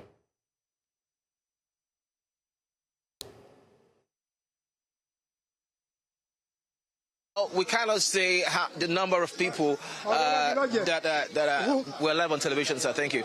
So we cannot say, but we are told that they have over 841 registered voters here. But after accreditation, we'll know the number of those that have been accredited to actually vote. This is the situation right now. But the line is long. The line is long. There are more people coming in to get accredited and hopefully vote as well. But this is the situation here, Celestine. Thank you so much, Israel, for that update. Of course, we are together till 12 p.m., so we'll keep coming to you to get feedback. And now let's go over to Professor Simon Nna, who's still with us on the line. Professor Nna, thank you so much for being patient with us. I think now I'm just going to move away from Ondo and just talk about elections. We've seen Nigeria with the way things are going. What's your take on us waiting every 4 years or when someone died before we replace them? Don't you think that there should be some sort of reform to say, okay, we're giving this person a year to say, you know what, if you're not doing well, let's just move you. Do we really have to suffer for 4 years or till the person dies before we replace? No, the Constitution is very clear on how to remove a senator or a House of Rep member. But the process is cumbersome. That's why you don't see some of these people being recalled, because you have to go to the area the person comes from, his local government, his wards, and what have you, and get signatures of people that want to recall him. You saw what happened during the Apathy issue, that they went and manipulated some results and brought to the Senate. So the process is cumbersome. It's not that it's not there. It is there in the Constitution that if a senator is not performing, if a House of Rep member is not performing, the community that person comes from, or the ward or the electoral area that he comes from, will apply for his recall. And if they meet the threshold for that senator or House of Rep member being recalled, eventually the person is recalled. So, but why people don't take that route is that it is very, very cumbersome. Maybe the National Assembly should tinker with that part of the Constitution so that they will make it less cumbersome. And if that is done, then it will be easy for people to recall members that are not performing. But for now, that's what we have. That is only when these people die or when they resign or when they are appointed to other positions, like we had in the case of Ume, that was appointed a minister and they abandoned the senatorial seat and one or two others. So except that, that is the only way we can replace our National Assembly members for now. Professor, I have a general question regarding the elections taking place across the country as well, the by-elections especially. You noted that we don't take that much seriously as we should. We've also seen visually from our correspondents across Nigeria how the different communities are responding differently. We're seeing some places where there's plenty of people, especially when it comes to the governorship elections inside of Ekiti, and less turnout when it comes to the by-elections in other states like Ondo. And we're also going to touch on other states as the day progresses. But if we're to take that as a measure, you can see the difference in political culture when it comes to the governorship versus the other by-elections that are happening. And I'm wondering how much of the result of the elections is going to be an INEC thing, or how much of it is going to be that of the local culture of the people towards these kinds of elections. Well, if I understood your question correctly, I would like to address it this way, that I did say before that in by-elections, people look at the time lag from now till February next year when we have the major elections. It's a no-brainer that anybody that has not prepared for this by-election from last year should not waste his time, because the time to prepare for an election is not a tea party. You know, there are some consultations to be made. There are places to go to talk to some people, talk to some eggheads or opinion pools, or people, people that are, what language? Okay, well, I remember the word I want to use, I'll say it. But then you need to meet these people, and they are the people that are going to shape whatever thing you are doing in that area. There are some areas you go to, if you don't meet certain people, you cannot fly. So elections are not tea parties. And in this part of the world, billions are spent for elections. You may be rest assured that in a National Assembly election, somebody can spend hundreds of millions. So it's not something you just go into and waste the money and come back. No, you have to do ground preparation. That's why I said earlier that for these by-elections, people, even the people that are contesting might not take it seriously if they have not started on time. Take, for instance, the NDC, for instance. When did NDC start? The NDC started just like 2-3 months ago, when the likes of Kwankwaso and Obi joined. That was when people now started. In fact, it was unknown until that movement. It's only to the political class that they know that such a party existed. You saw how the Senate president made jest of Siriaka Disin when he came to the floor of the House to say that he's the leader of NDC. They thought it was a no party, but the movement of these two guys change the paradigm. That's what I'm saying. You see, there are individuals that when they come into a situation, the paradigm changes. So if you are starting late and you don't know some of these eggheads, you don't know some of these people that will always, pull the crowd, you cannot fly in that area. Every area has,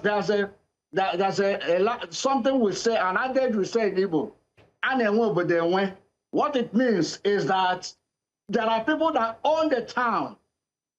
Every town, they have people that own them. If you don't approach those people, you might be wasting your time, because at the end of the day, they are going to shape whatever thing that will happen in that election. And here's the thing, Professor. That's what I'm trying to say. And here's the thing, Professor, just from what you have just said now, I'm wondering whose fault it is when there are gaps in the system when it comes to the awareness about voting for the citizens. If you said that there are groundwork that ought to have been done, and if it is not done by the parties, whose fault is it then? Whose responsibility was it for voter education? Would you put that squarely on the footsteps of INEC, or would you say that the parties themselves did not do well when it comes to voter education? Because in the end, we all know what the result is. It's voter apathy. So who causes that voter apathy? Both. Majorly on the side of the INEC. You say who pays the piper dictates the tone. It's INEC that conducting these elections, and they have seen the results of this election year in, year out. So one expects that their voter education will be top-notch. But that's not what we're seeing. That's not to exclude the other political parties. Let me read out some figures to you for you to know what I'm saying, that INEC, the blame should be more for the INEC.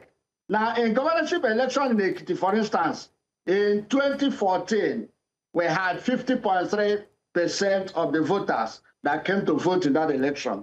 In 2018, it declined from 50.3 to 44.36. In 2022, it went down further to 36.5. In 2023, the worst happened. It came down to 24%. Nobody knows what is going to come to today. However, if you look at the collection of PVC in Ekiti in particular, there is no local government that have collected less than 96% of their PVC. In fact, if you do a tally and take an average, the average collection of PVC in Ekiti is 97.1%. That's the average as it stands today. So with this, you might be saying that, okay, the turnout will be large. But because of what is happening in the society, and because INEC, I've constantly said that there's something here. That I there is redundant. Maybe we need to change the name to NEC. Or even go back, we changed our national anthem now. Why don't you go back to FEDECU? Because there's no independent about this INEC. I've said that time without number. And with the current chairman, he said, I don't know whether he said, it was the person that said that he has confidence in this chairman. I don't. Honestly, I don't. However, the Ekiti election is going to prove him right or wrong. Let us see how he's going to run this. Because this is the major litmus test. The Anambra test was not a litmus test because he just came in when the election was about to hold. All the preparation had been done before he came in. This is the time that he started from the scratch to build an election. So let's watch Ekiti. And after the Ekiti election, we'll be able to give a final verdict. Whatever I'm saying now is a preliminary verdict. But after the Ekiti election, I will be able to say if this man should be completely trusted or it will go the other way. All right, Professor Na, you've said so much, but I think my question now would just be talking about confidence. We have so many political parties. Like you said, if you go to an area, you must find who is in charge and, align per se. Now, a lot of people may not know a lot of political parties because, again, you need to campaign and do so many work to be able to reach the deepest creeks of so many places. Now, what's your advice to Nigeria? Do you think we need to reduce our political parties? Because the way we're going, we're seeing deregistration and then, interpreting constitution with gray area lenses. What's your take? Should we reduce our political parties so that way we have more confidence? We can tell, okay, we're voting for 2 people, 3 people, 4 people. We're having 14, we're having 20-something. What's your take on that? The political parties are one too many. If you ask me, recall that initially we started with 5 political parties, but the late Ghanaian went to court and insisted that it was infringing on his fundamental human rights, that people should be allowed, if it's a democracy, people should be allowed to register their political parties. That's why you saw, and recall too, that then political parties were given, was it 25 million or so, once you get registered and recognized by INEC. But I think those things have stopped now. I think that maybe the National Assembly should have so many political parties, some of them doing practically nothing. Now, you mentioned the registration of political parties. I think the judge of the High Court overreached himself because he didn't follow the Constitution, nor did he follow the Electoral Act, nor did he even follow the judgment of the pronouncement of a higher court. There was a higher court that said he shouldn't continue with that judgment. He was even reminded that day, because I've listened to some lawyers come to television to gaslight us. A lawyer reminded him, I saw that on television, that Your Honor, there is an existing pronouncement by the appellate court that you cannot go ahead with it. He said, I know. And after saying I know, he went ahead to declare that this registration. Let me say this succinctly. When judgment is not speedily executed, the heart of man is said to do evil. That's what the Holy Scripture says.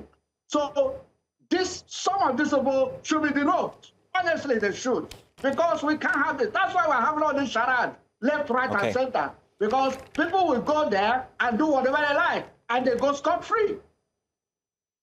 Okay, Professor, I'm going to ask you to please give us a couple of seconds or minutes, because we're going to go live to Ekiti State to check the by-elections that's happening there right now. We're about to get an update from Mr. Paul Joseph on exactly what the situation is. Professor, we'll be back to you, but for now, let's join our connection from Ekiti State as we observe the by-elections happening there. Paul Joseph, please do tell us what the update is in Ekiti State, your location right now. We still have our correspondents across Enugu, Ondo, Ekiti, and of course, these are live feeds from Ekiti, where accreditation has happened. And this is the governor's unit, actually. This is in Ekiti State. I think voting must have started there already. We were already told that accreditation had started from before, and this might be the exercise carrying on right now. Once again, live visuals from Ekiti State. We're expecting the governor at this polling unit. And we'll be giving the opportunity to our correspondent, Mercy Babajide, to tell us details about what is happening right now as we expect the governor. But yes, to confirm that voting has started at this unit where we're expecting the state governor to come through. Okay, we are live at the governor of Ekiti State's ward in Okelele of Ikogosi in Ekiti State. And as you can see behind me, we have voters casting their votes. We've had the elderly one. I'm sure my camera guy is going to pan over to that area to see that, yes, there is a massive turnout. There is a massive turnout. And one would be wondering, one would wonder what is really going on in the minds of the people and if they are casting the votes. But then something we've not seen here is buying of votes, which we're totally grateful for. Panning over now is going to show an elderly woman. It's going to show an elderly woman right in the box.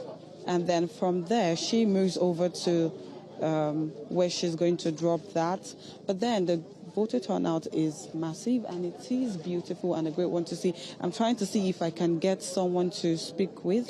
From here, we have security operatives on ground equally, and like I said earlier on, the turnout is great. We've seen the elderly, we've seen the youth, we've seen women out here, we've seen men, and the turnout, yes.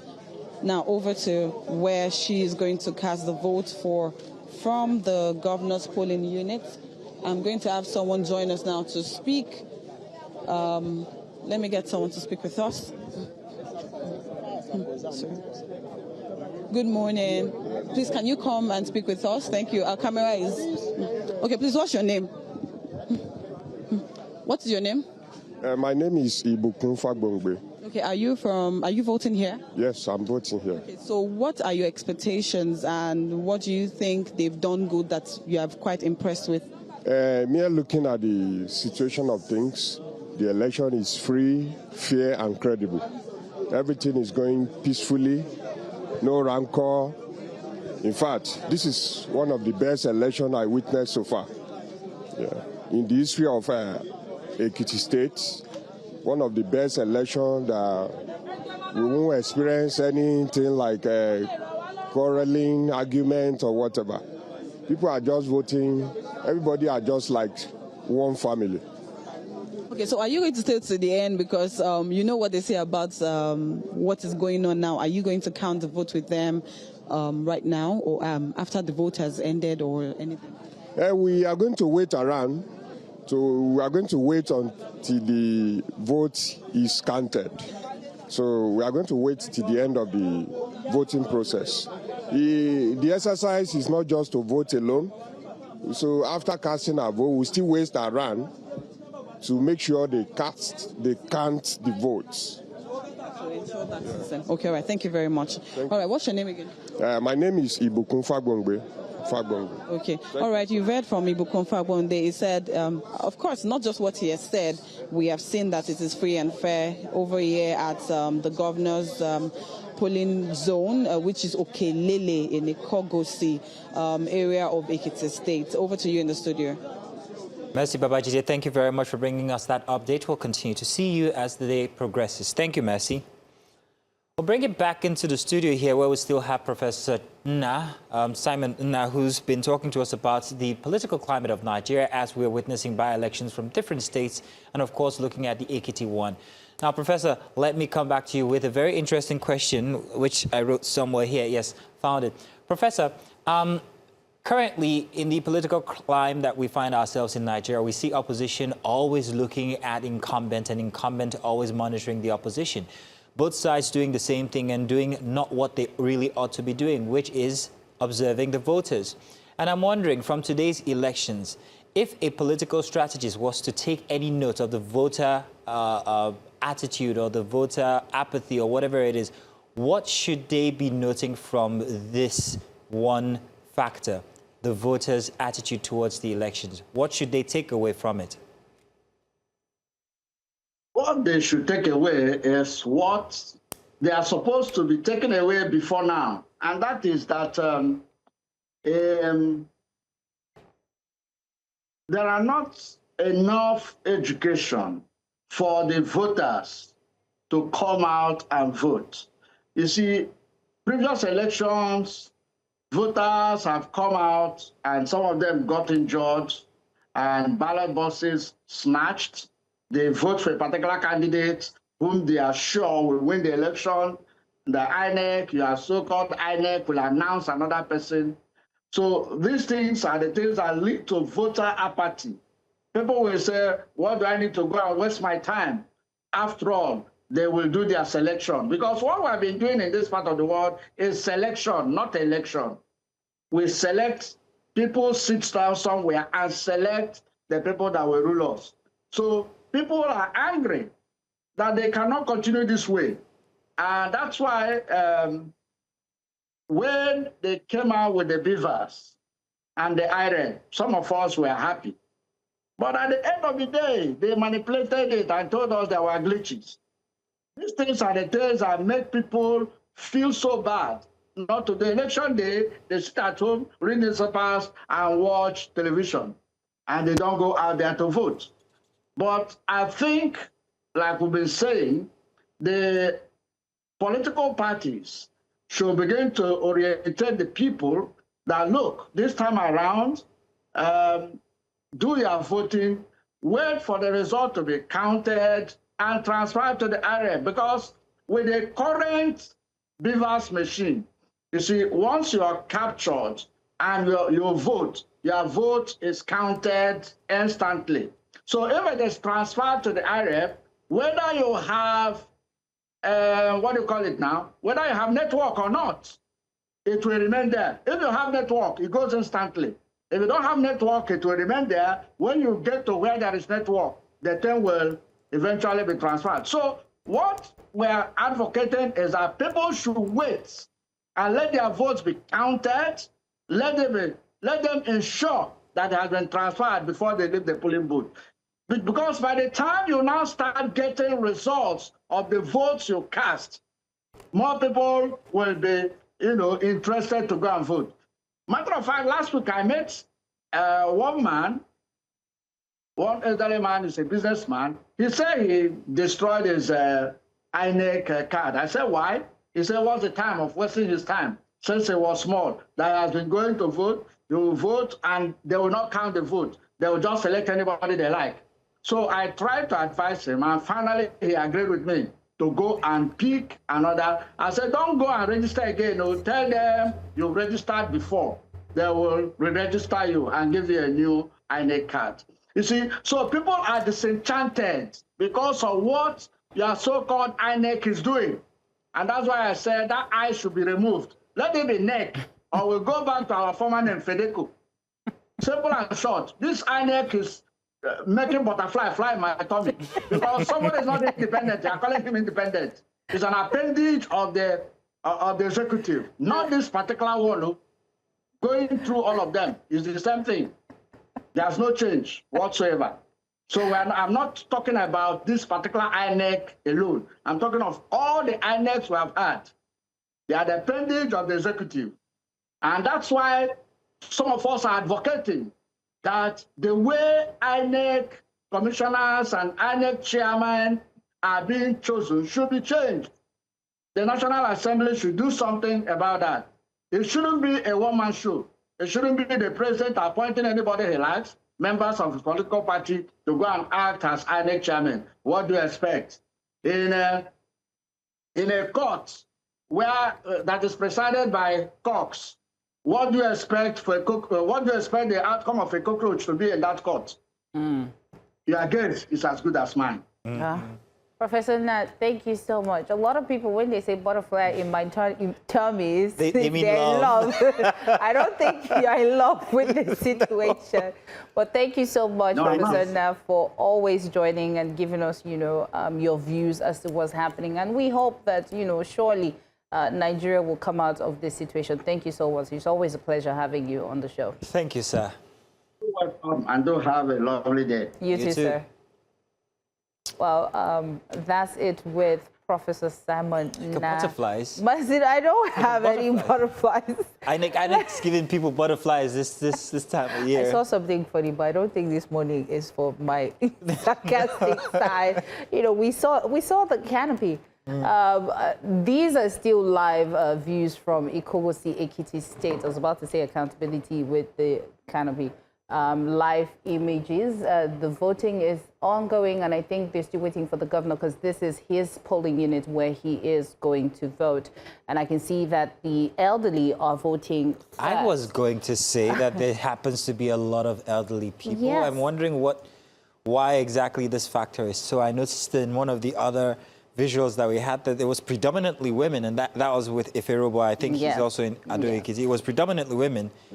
Here is predominantly or maybe this is just the opportunity they've given to the elderly to make sure that they're over and done with the process. Yes. I can see that the BVAs they are using is very tech savvy because there are a lot of people behind the particular person they are trying to accreditate, but it's capturing the person's face. Well, that is quite interesting. Let's wait until we relay the message to headquarters, and I mean BVAS and everything. Now that's where the trick happens. Yeah.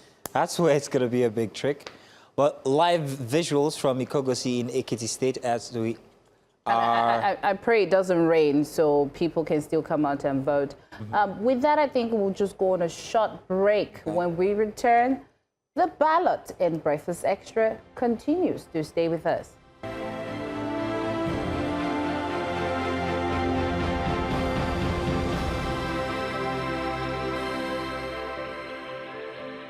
And it's still the ballot here for a Saturday morning. And of course, we are observing the different by-elections that are happening across Nigeria. And of course, the Ekiti elections mainly this morning. We've got our correspondents who will be jumping in on the show to give us updates on their different states.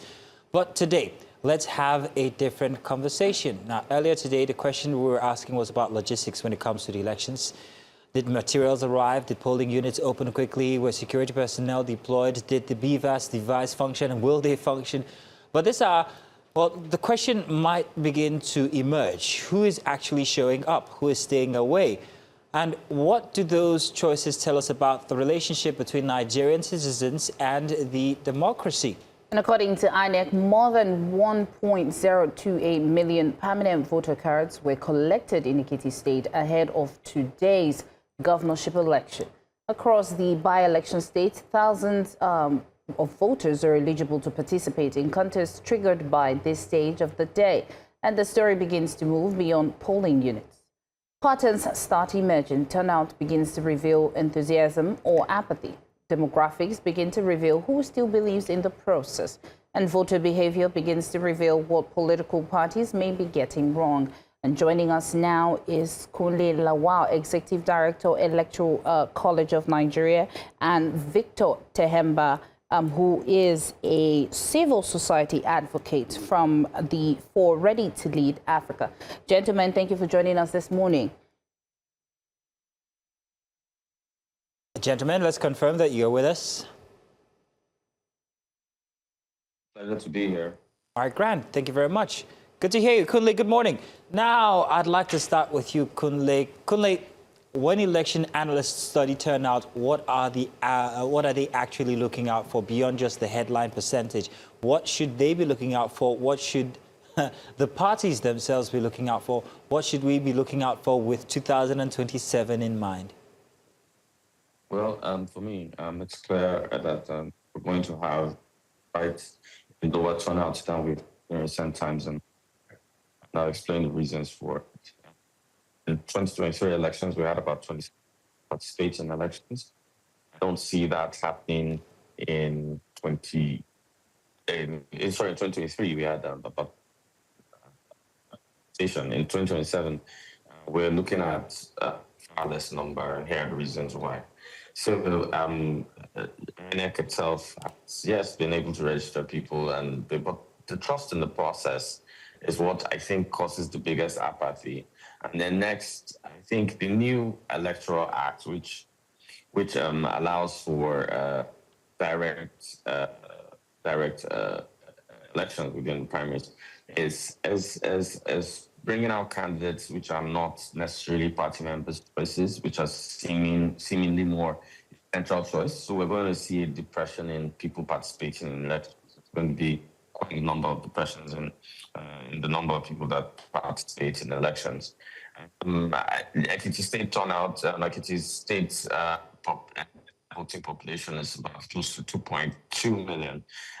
I don't think we're going to even get up to 900,000 participation in this gubernatorial elections. Did you say 900,000? Yeah, I don't see that. It could surpass, but don't see 900,000. But they have recorded massive PVC collections. You don't think that this is also an indicator, could be an indicator for proper turnout this time? Or where is the gap between the collection of PVCs and the actual turnout of people who turn out for the elections? Okay, so the PVC collection has always been based on, PVC drives, which are done by CSOs, etc., and which also allow for, participation and also for people that need something as a sign of identity. But PVC collection has never been relatable to election figures. That's people that come out for elections, and I'll cite why. The PVC drives were less in 2014, that's preceding 2015 elections, and 2010 preceding 2011. Those were the last times we had over 50% participation in elections. The PVC drives have increased. We were 2018 heading towards 2019, and then 2022 heading towards 2023. We've not been able to achieve even a half. It's barely achieved a half, which is about 26% of people participating in elections. So a PVC drive is non-relatable to the number of people that will come out in an elections. And, I think the biggest problem is the trust in the process, then the way the candidates emerge.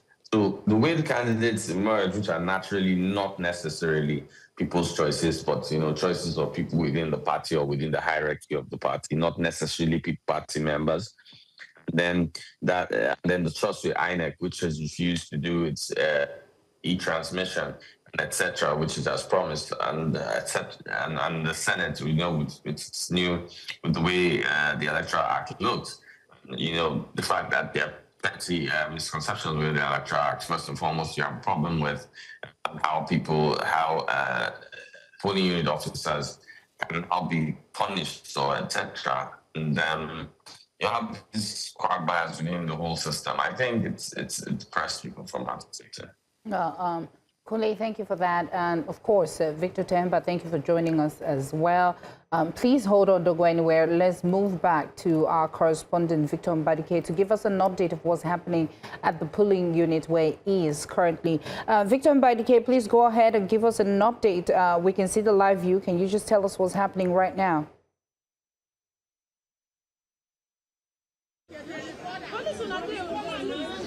Well, I'm currently at where they call Ugele, polling unit 6, where we understand the governor, that's the governorship candidate for the People's Democratic Party, will be voting. And then, of course, the process was smooth at first because the presiding officers of INEC were actually attending to the elderly before they will be attending to the younger ones. But all of a sudden, there was an issue with the the beavers.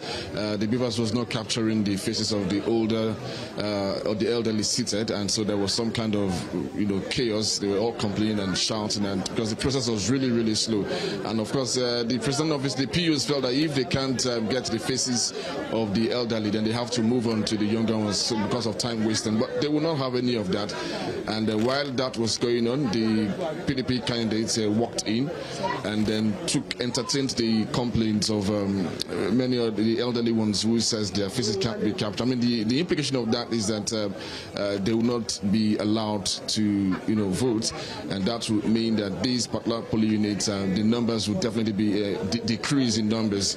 And so that's a real challenge. I mean, the PUs are saying that if your faces cannot be captured, you need to go back to INEC and get your faces updated. But the truth is, I mean, these are elderly people. I do believe that there should be some kind of provision for INEC to get these machines to maybe their locations and get their faces. I mean, the elderly ones might feel that they don't have the strength to be walking around looking for, but that really is a serious challenge. So only 2 elderly so far have been captured by the beavers, but of course it does mean that they will be disenfranchised and they will not be able to vote. And that's the update coming from here. The candidate of the People's Democratic Party is currently here trying to entertain questions and complaints and see how if there could be solutions, fine. If there would not be, and I mean the INEC officials will have to continue with what they have, and that's really, really. But aside from that, it's pretty much a very busy place. The population is quite interesting and encouraging. Just as we saw in other polling centers that we've been to, the numbers are really, really encouraging. People are really, really out to vote for whoever their candidate is, and it's been peaceful so far. No issues with the presence of security every single place, as much as 10, 20, 50, depending on the population of that place. And we also noticed that there were some patrol by security officials, to find out if their men are actually at these polling centers, and to find out the numbers as well, if they have to increase those numbers or deploy some other place to other place. So it's been pretty much an easy process so far, except for the fact that the machine has not been able to capture the faces of the elderly ones. I don't know how that is going to work. It's somehow really, I don't know, because they say, so if we can get our faces on, what do we do now? Are we supposed to go back to our homes? Is there a solution? But the INEC is saying, go back to our offices and get your faces updated. Otherwise, no vote. All right, so Victor, please, if you would confirm if this is Dr. Oluyede Olumayokun, the PDP governorship candidate we're looking at right now.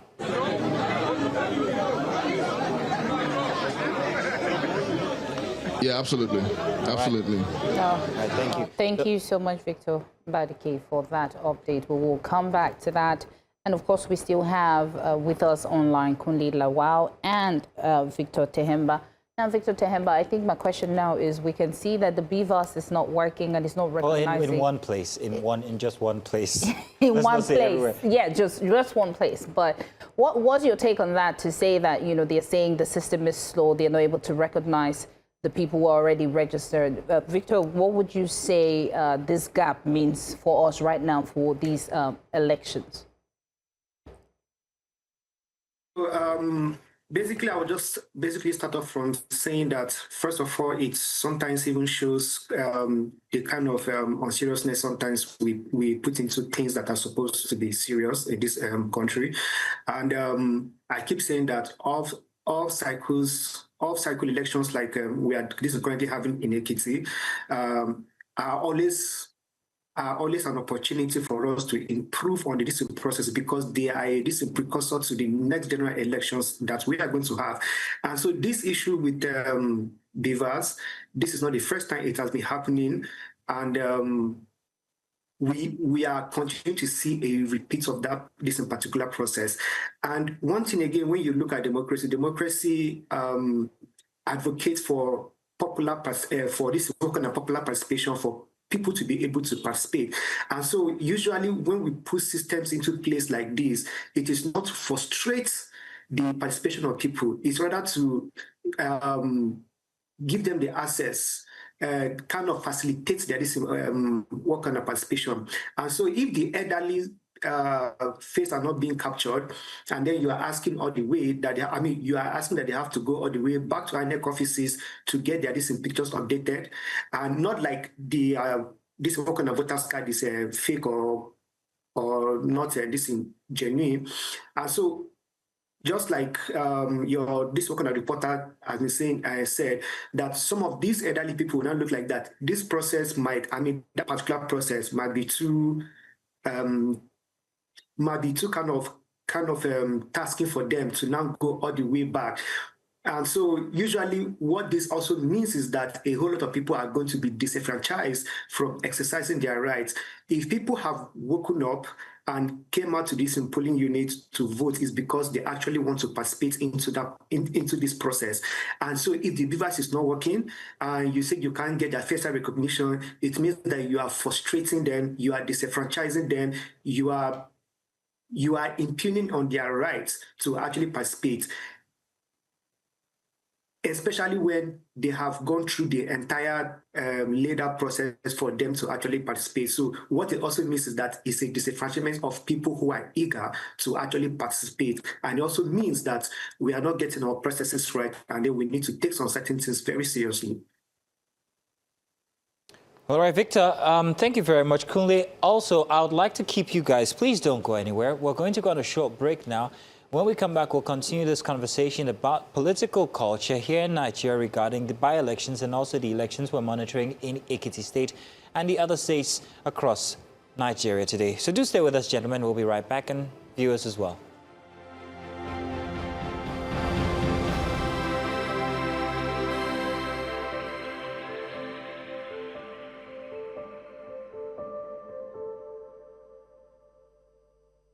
And you're welcome back. What you're looking at now are scenes from the elections carrying on in Ekiti State from 3 different locations, where we have our 3 different correspondents who have been reaching out to us on the details of these locations and what's happening there. We're seeing some, well, uniquely interesting voter turnout in these places, some of them recording certain difficulties and challenges, and others going rather swimmingly. Our correspondents, Victor, Mercy, and of course, Ifiroba, will be bringing us details. The PDP candidate has casted his vote in Ikere Ekiti. We just saw cast his vote, I beg your pardon. We just saw that along with the issues that came with that instance there, where the elderly are complaining about the fact that they cannot have their faces recognized by the machines. This has brought a bit of debate about how these machines are being used and whether they are being used effectively, or whether this will actually hamper the outcome of the elections in that unit. We wonder what's happening here with the visuals that we're seeing. A bit of a commotion. We'll be getting our correspondent to tell us the details of what's happening here. It seems to be with the security authorities, if I'm not mistaken. I'm going to be asking for details on this. Can we get some? Let's get some audio on there.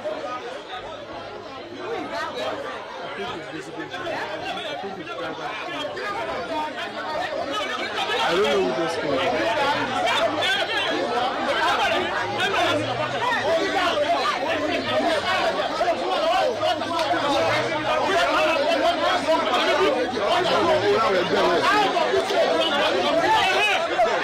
is.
Here's a live footage from Ekiti. I think we have our correspondent Israel Aferbo to tell us exactly what is happening. He'll be joining us later. It's a bit of a commotion. Yes, yes. I wonder what it's about. It seemed rather intense. Well, when it comes to election, there's nothing other than vote buying or some situation. But Israel is in a better position to tell us. So let's hope he's able to capture everything and see what's going. And let's hope that this is not a commotion to distract people from doing the election. Now, let's go back to our guests, Kunle Lawal and Victor Tehemba, who has been on the show and having this conversation with us. Gentlemen, again, I say good morning. Kunle, I wanted to just ask, looking at the polling units now and the amount of voters that are out there, should we use the outcome of this election to judge 2027 election in terms of the people who came out for this election and by-election today? Should we use that to, consider and say, oh, maybe Nigerians are listening and they will come out for the 2027 election? What do you think? Well, it's quite confusing when you attempt to juxtapose this to 2027. There are reasons why. When it comes to, if you note, in Nigerian elections, even just following each other, when you study presidential elections, you have like a 26% out. When you get to gubernatorial, you have about a 20%. When you get to local government elections, you have less than 7%. So it's always a very funny situation as regards Nigerian elections, and then comparing, some elections. Like, I'll give you an example. Lagos pulls about 1.8 million voters when it comes to presidents. Lagos has never boosted of 1.6 million voters when it comes to gubernatorial elections. When it comes to local government elections, Lagos has never boosted of 500,000 people in the election, even though Lagos has an entirely 10.5 million voter population at 2023. So you can't use those figures. I don't know Nigeria's voting culture. Kunle, I'm very sorry, Kunle, but we have the PDP candidate who's about to speak at his location. Let's see what this is about. We'll come back to you. We want audio on that now.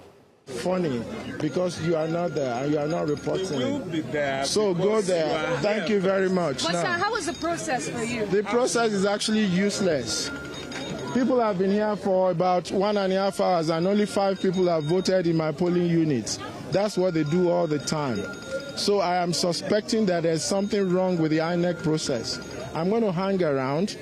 If they are voting 5 people per hour, that is sad. Something is wrong. They have called the RATEC for the last 45 minutes. He hasn't been here. You cannot de-enfranchise these people. it is sad for democracy in Nigeria.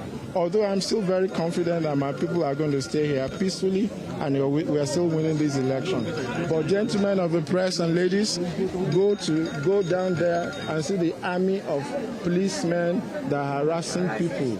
They are using false vehicles. I taped them. I have evidence of that, and I will show you when it's appropriate. This is nonsense. All right, so how optimistic are you of victory at the end of I just said so. I am moving to the Hello, sir. Thank you very much.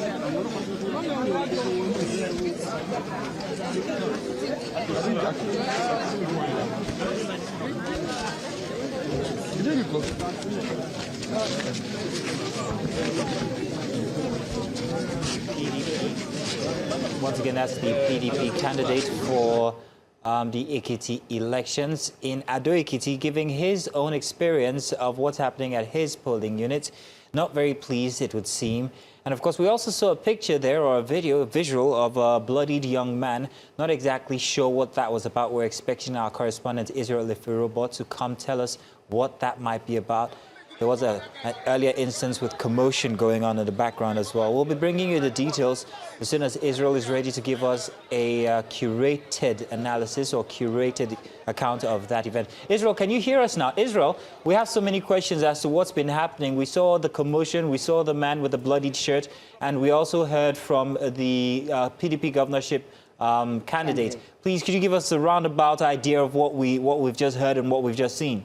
This is exactly what's going on here. This is Adura, Ward 2, Unit 4, Ilawe 2, Ekiti Southwest Local Government Area. This is where the ADC candidate, Ambassador Bejide, is voting. And this is what they call Okeomieja.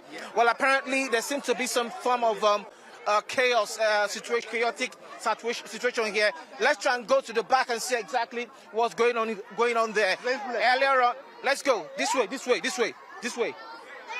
Let's see exactly what's happening here. So earlier on, we had allegations of vote buying, and this is what is happening here. We do not know what's going on here right now. What's going on? You're orderly. So the ADC candidate is saying that his orderly is being harassed here. You can see exactly what's happening here. They are actually, dragging the rifle from the orderly of the ADC candidates. So earlier on, we understood that some persons came here, and then when they got here, the whole place turned upside down. It was peaceful earlier on, but this is the situation right now. The man you see on your screen there is the ADC candidate, Ambassador Bebejide, and the person you see being dragged away is his orderly. Let's try and see if we can get to the ADC candidate here to give us his thoughts of what's happening here. We're following them.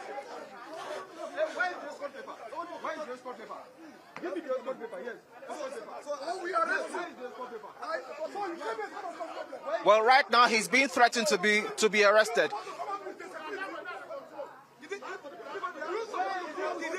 He's now being told that he wasn't meant to be here with a security personnel, but he's the ADC candidate, and these people here, we do not know who they are. They look like some form of security forces as well from the authorities. We have no idea. We'll try and confirm. But this is the situation here happening at Ekiti Southwest Local Government Area. The election was going on peacefully earlier on, but some persons stepped on the scene here and the whole place turned chaotic. Before then, there were allegations of vote buying just behind this building here, and this is what is happening right now. There have been some people just causing trouble here. We have no idea why, but this is the situation. Let's try and get closer. This guy was making noise. It's not true. It's not true. It's not true. It is not true. You are a Tosi, I need you to come closer, please. I'm not arresting him. I'm a candidate. I'm a candidate. You're a hatchet man. Wait, you're a hatchet man. Hey, let's go. Which I'm a candidate. And that's the way they do it. Where did you get him from?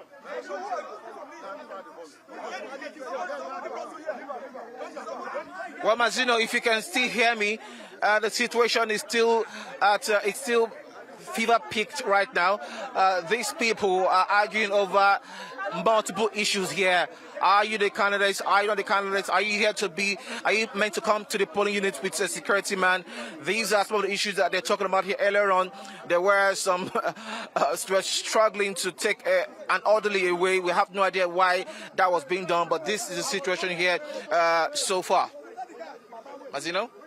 Thank you so much, Israel. We will come back because we would like to get to the bottom of this situation. And please be safe out there while you get to the bottom of the situation. And while we're at it, let's move to Enugu State, where we have our correspondent, Chiwogele, to give us an update of the by-election happening there. Chiwogele, please go ahead and tell us what's going on. I am at Amugbe Village Hall, where elections are meant to also take place today, that they are conducting the senatorial elections for Enugu North senatorial zone. But then it is past long, yet there is no sign of any official in this location. If you look at, you'll see just a few people, just one security personnel of the NSCDC that is here, and then some of them, some are joined. And just now, setting up a canopy, probably where the electorate will sit before the election starts. But then, some in this same area of Enugu State, voting has already commenced there, but not with some hitches. Of beavers not working maximally, then the turnout. But then it was still early in the day that they hope that more people will definitely show up before be in 30 minutes time. But then, as it is right now, the time of yesterday, the rec did tell us that elections will begin by exactly 8 a.m. But look how we are right now. I have here with me one of the electorate is Ezioko Chijoke. So we'd like to hear from you, sir. How many to give vote?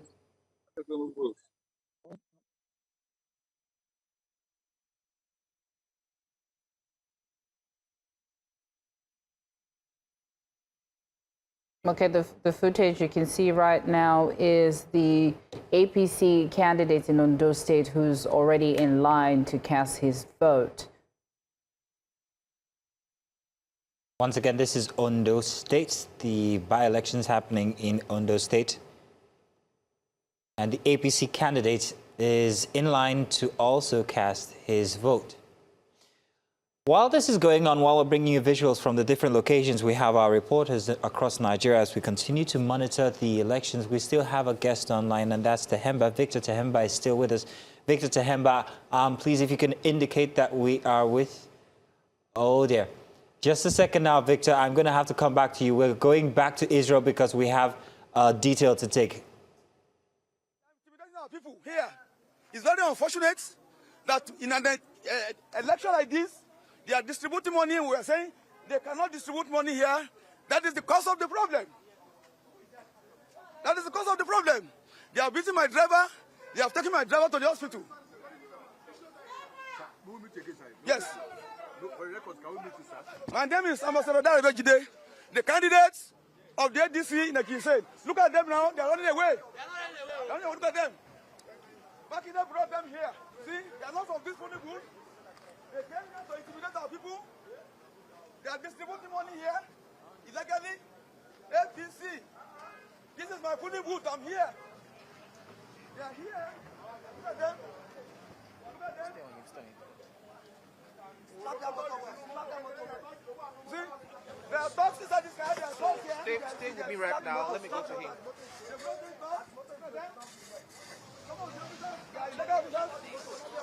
They are illegal officers, some of them. They are running away because you are here. You see, they are running away because you are here. They came here with money. In a democracy, look at what they are doing.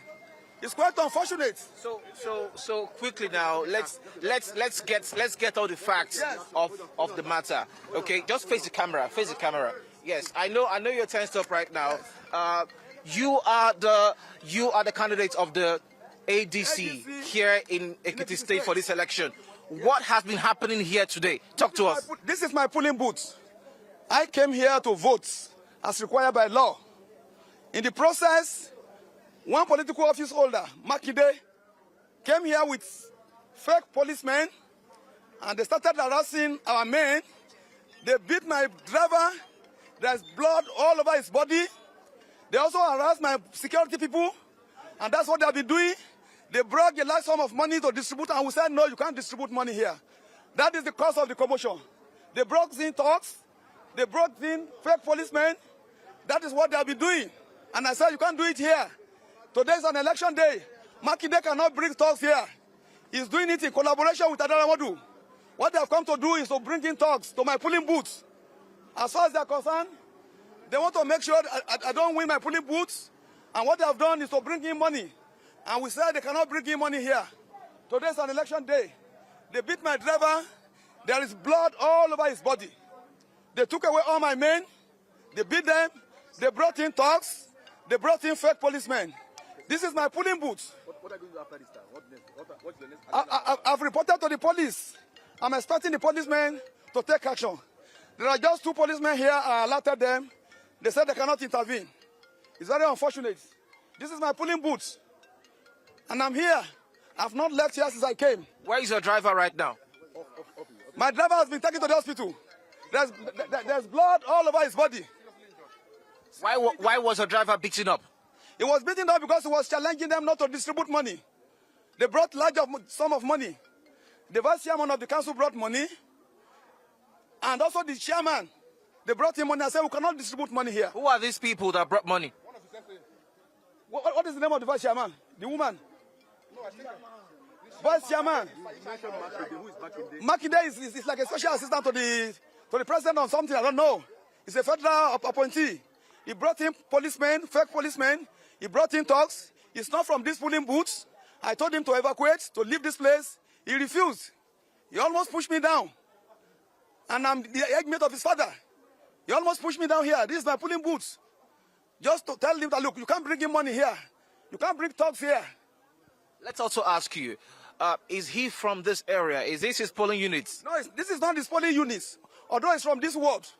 I'm in my polling booth. They all came here to meet me in my polling booth with thugs and sacks of money.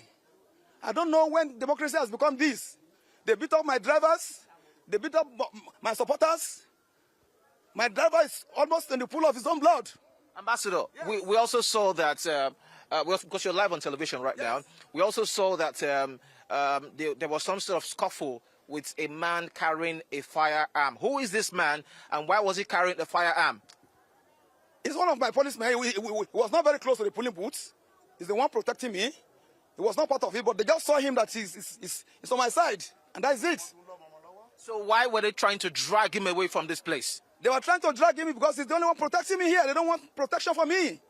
And the young man brought about 10 policemen. Some of them are fake. Is this man meant to be here today? He's not supposed to be here. No, I'm asking about the man with the firearm.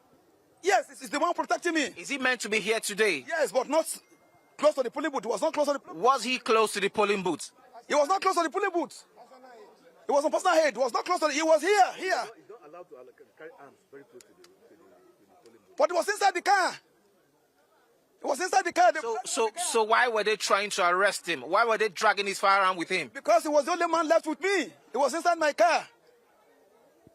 Why do you think this has happened here at your polling booth? Yes. The reason is that they know this is my polling booth.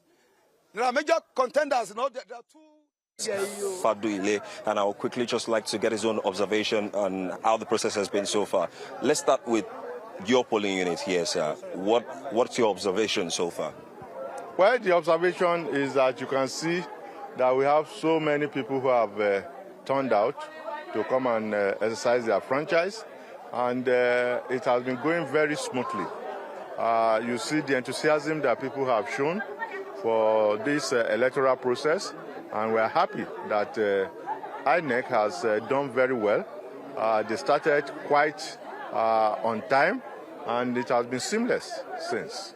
And we see the turnout has also looks improved as against the previous elections we've had across the state. Well, in this regard, I have not seen others, but other polling units that I passed by to get here showed that we have so many people who have turned out. It's obvious this is my ward, and the people of Ikoyagbisoloto ward are highly enthusiastic and happy that one of their own is going to become a senator. So I can say that could have been one of the major reasons why we have had this massive turnout. As regards security? Security has, I think we are people who do not cause crisis generally. Security breaches are very, very minimal in previous elections. And sincerely, I think in this regard, we will not have any reason to be afraid of any security breach. Are you optimistic about what's your optimism as regards how you poll in the polls? Well, it's obvious. Aside that our party is well loved in this part of this of the district and in Ondo State, I think I am a person that a lot of people prefer to go and represent them at the Senate, and I'm very optimistic that I will come out victorious at this election. Sorry to add this. It's mostly clear most times people rate INEC very well, security very well, but after the election and the results are announced, and if it doesn't go their way, they say, oh, INEC has not been fair. To be clear, you said you've given INEC a pass mark, security a pass mark, and the electorate are out to vote. Just to be clear, sir? Yes, to be clear, the one I have seen, because it's better for me to say things that are within my reach. And even the information I'm hearing all over the Southern Senatorial District has been very, very good. INEC has reported punctually at their duty posts, and people are voting seamlessly. So I want to say that the election has, up till now, has been very fair, and I believe that the collation will also be very good and fair. All right, so what's your message for Thank you very much, sir. Still at home right now that have not been here? So you've heard it from the APC candidate for the Ondo South Senatorial District, Francis Faduile. He has mentioned that he is optimistic as regards the turnout. He's happy about the electorate turnout. He's also comfortable with what INEC has done so far, starting the election at the right time, and of course pulling the strength they have in their arsenal to make sure everything is ready.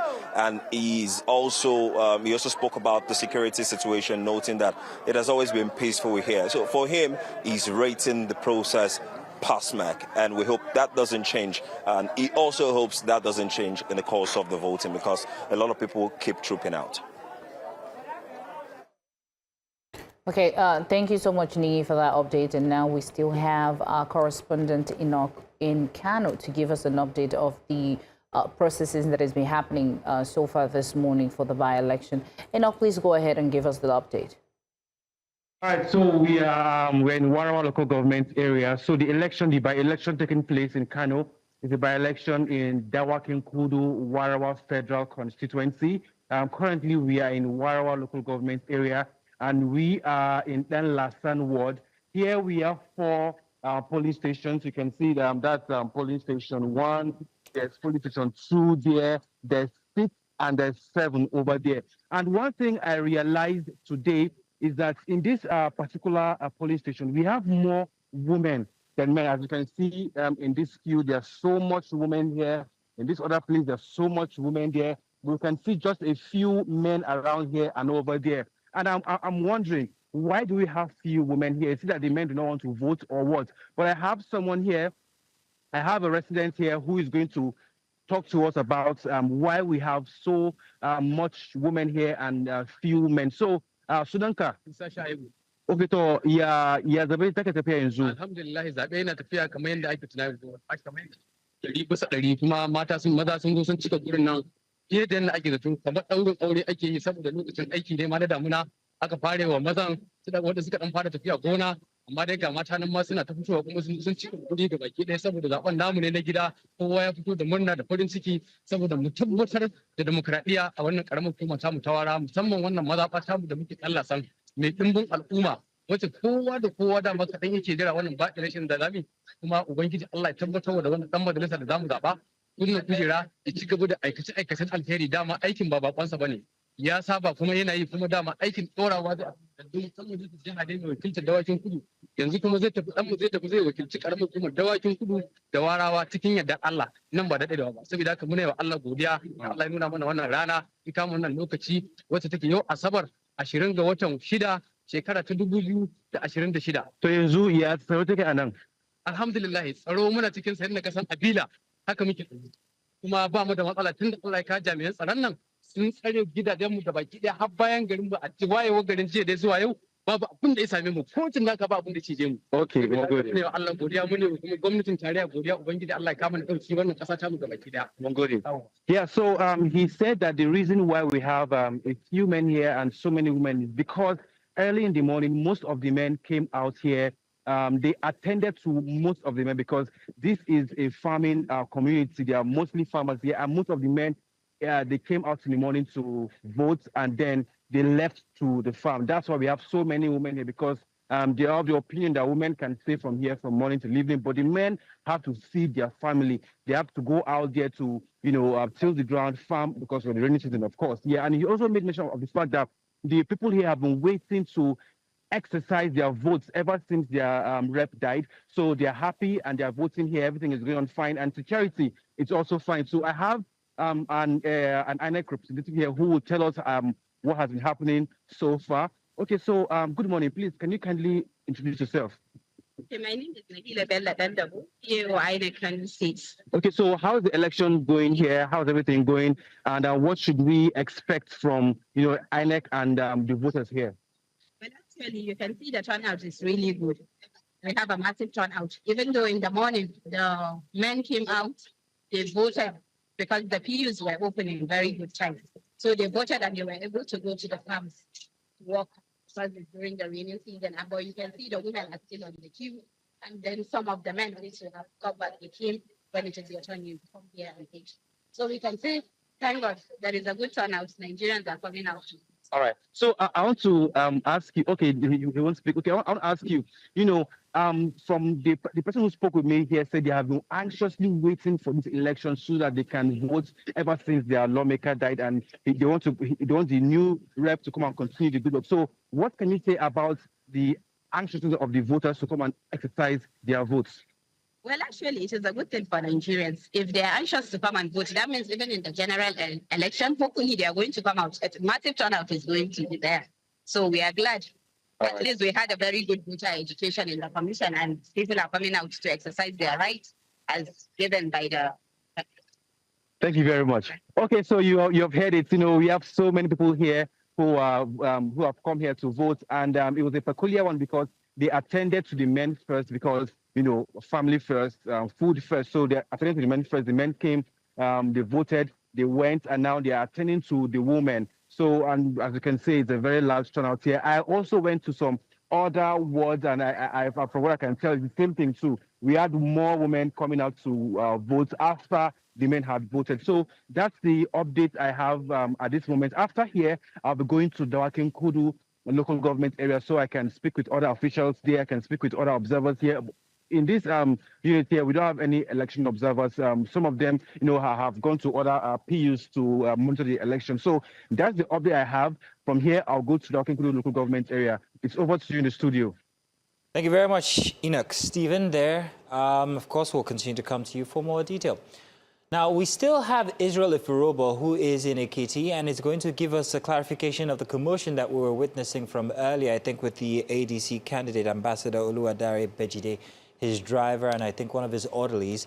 Israel, once again, please, if you can give us some clarification what we saw. You were in the process while we had to get interfered with the broadcast from Omani.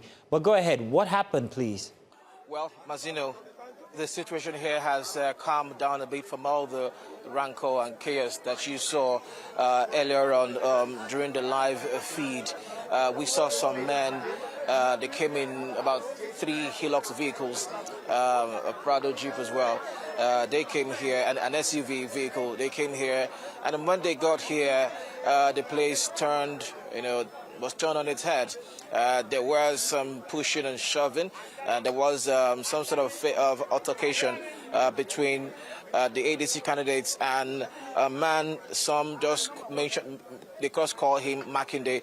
We're trying to figure out who this person is. But according to the ADC candidate, Ambassador Oluwadare Bejide, he says that he's a federal appointee and he's not meant to be here. But today on election day, he came here with his men and some security details as well. They came here and this whole place was just turned on its head. Before they got here, the election process just behind me there was happening peacefully, at least from what we saw. And before that time as well, there were allegations from the candidates of the ADC, Oluwadare Bejide, who voted here just behind me. According to him, he made allegations of vote buying just around the area.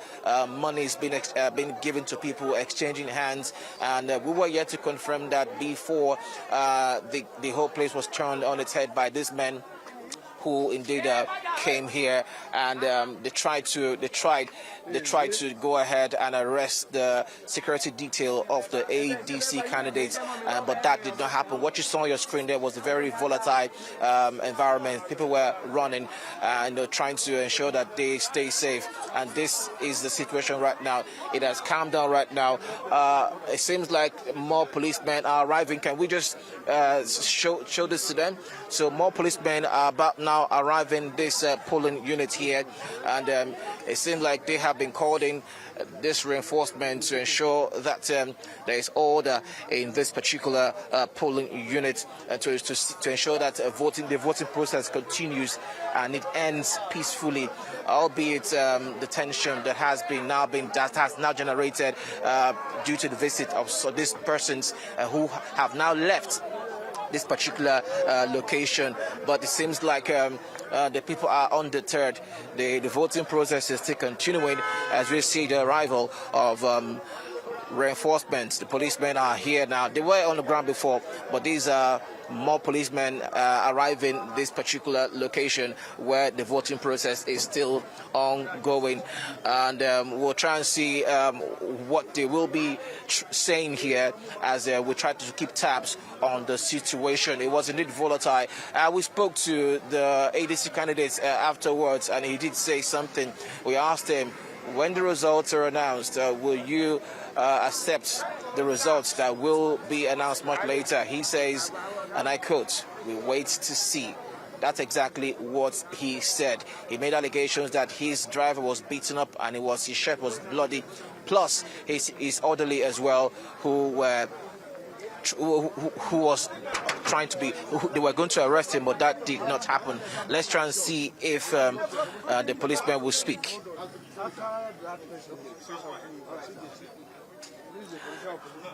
Well, so the Commissioner of Police is on the ground.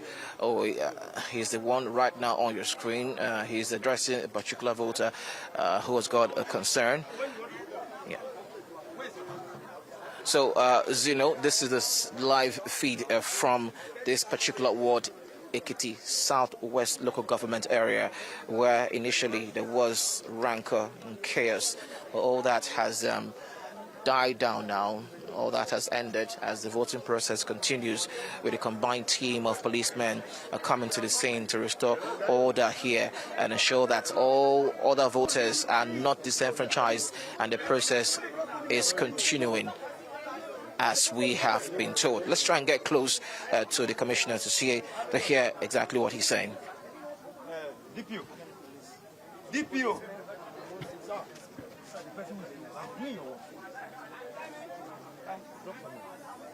Men, not okay, we are coming here with secret. They should drop men. Well, how many police? We are two, sir. Where is the second person? Corporal. It's all right. It's all right. Yes, sir. What's your name? Your name? Are you a security? I'm ambassador of the candidate of this state. How are you, sir? I'm protesting here. Yes. How are you, sir? How are you doing? Fine. We have been calling in the last 2 hours. Oh, yes. There was crisis here. Yes, that's what the VC... Yes, there was crisis here. Sorry about that. I've been calling.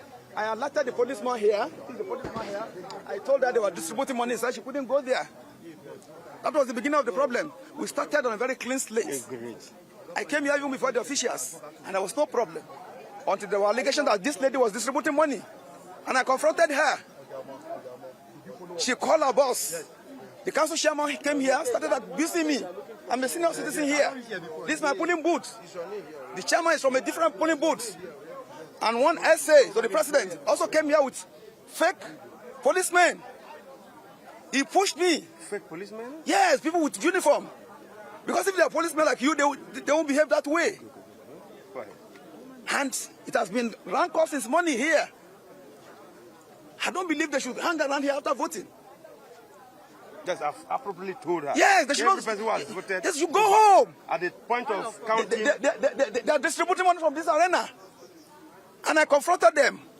Did you try to draw INEC officials' attention? I told the policeman here. INEC officials' attention. I told them. So an average policeman does not know who is who. Yes, just like I don't know you, you introduce yourself to me. Yes. I told them, they said they won't leave this place. Because they were distributed from that angle. I told the policeman, I told you. This is not police, this is I know, I'm just saying, there's a policeman. I told the woman. Okay. That they were distributing money. For now. The man came here, the SA, so the president came here to push me. He was confronting me. He beat my driver to a stupor, full of blood. He's in the hospital now. Because it's SA to the president. It's not from this polling booth. What is the name of the SA? Makinde Raoye came here to push me. I'm as old as his father. Just because of an election. Okay. We are on an operational duty. Yes. And the assignment today is very critical. And that is why you see me as a commissioner of police within your ward. Thank you. And unit. Thank you. We may not be able to entertain your complaint now, but if there are issues, you can come and either reduce everything into writing, I will do that. Or you come to the divisional headquarters and lay complaints.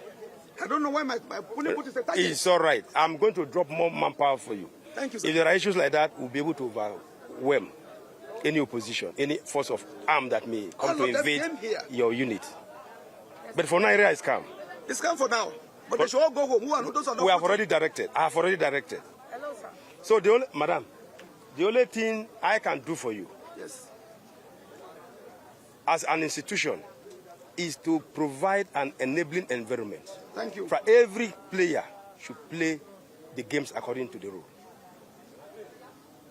We provide the enabling environment. If there are issues related to electoral processes, you know the very right channel to follow. I know. That was why I alerted the police was here. She was overwhelmed. All right. I called her. We are dropping some more manpower. DPO. Sir. Get police. It's okay. Please, I'm coming. You are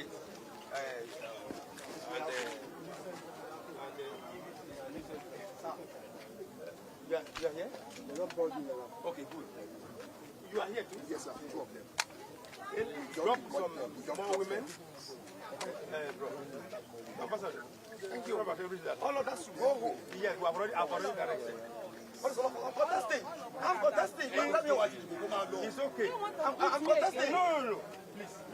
Please. You brought money here. What did I say now? You brought money here. Madam, which money? Do you see me you with brought any money here. Where is the money now? Do you see me with any money? You brought money here. I brought money here. Against the law. You see me with money? Yes, I saw you with money. That's a big lie. Brought money here. You brought money here. Any INEC officials here? Brought money here. Any INEC official here? Do you want to beat me again? Do you want to beat me again? Can you see him now? Ambassador. Ambassador.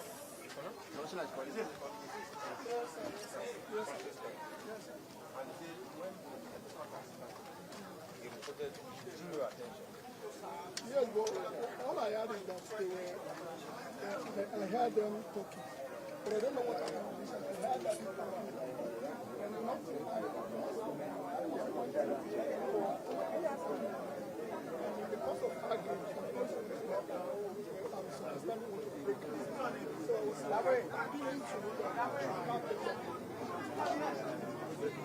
Go away from this place so that I heard Daddy saying that she brought me and I did not see the money. That was pointing to me. Ambassador, you are a senior citizen. Yes. By your age, by everything. You are a man, I regard you as a man of national standing. I agree with you. No matter what, all of us are here for you. The institutions are here for you. The electorates are here for you. So you shouldn't take laws into your own hands or matters into your hands. If you have genuine complaint, you can know the channel I've already told you. I've done that. I reported to the police. Please. To who? Not this police here. Okay, but I will do the needful. I will do the needful. That is good. That's what I called you. I called you. Thank you. Instances there from Ekiti State, as our correspondent Israel Ifiroba brings us details about what's been happening with the commotion that we saw earlier on with the visuals there and the explanation following, at least from the side of the ADC candidate, Ambassador Oluwadare Bejide, as he recounts his experience at his polling unit there with the Commissioner of Police, who has just arrived to make sure that there's calm in the unit. We also still have Victor Tehemba. Victor Tehemba, our apologies, we just had to catch in real time what is happening around Nigeria. Unfortunately, we've kept you on for so long, but we're grateful that you're still around with us, Victor. Victor, let me just ask you one final question before I let you go. Victor, let's take a look at the political climate in Nigeria now. I'm wondering what you think about the political maturity, judging from what we have seen. Different places, some of them where it's effective, other places where we have certain instances like what we have just seen. What do you have to say about Nigeria's political maturity so far when it comes to this election, using it as an observation tool? Thank you very much. So,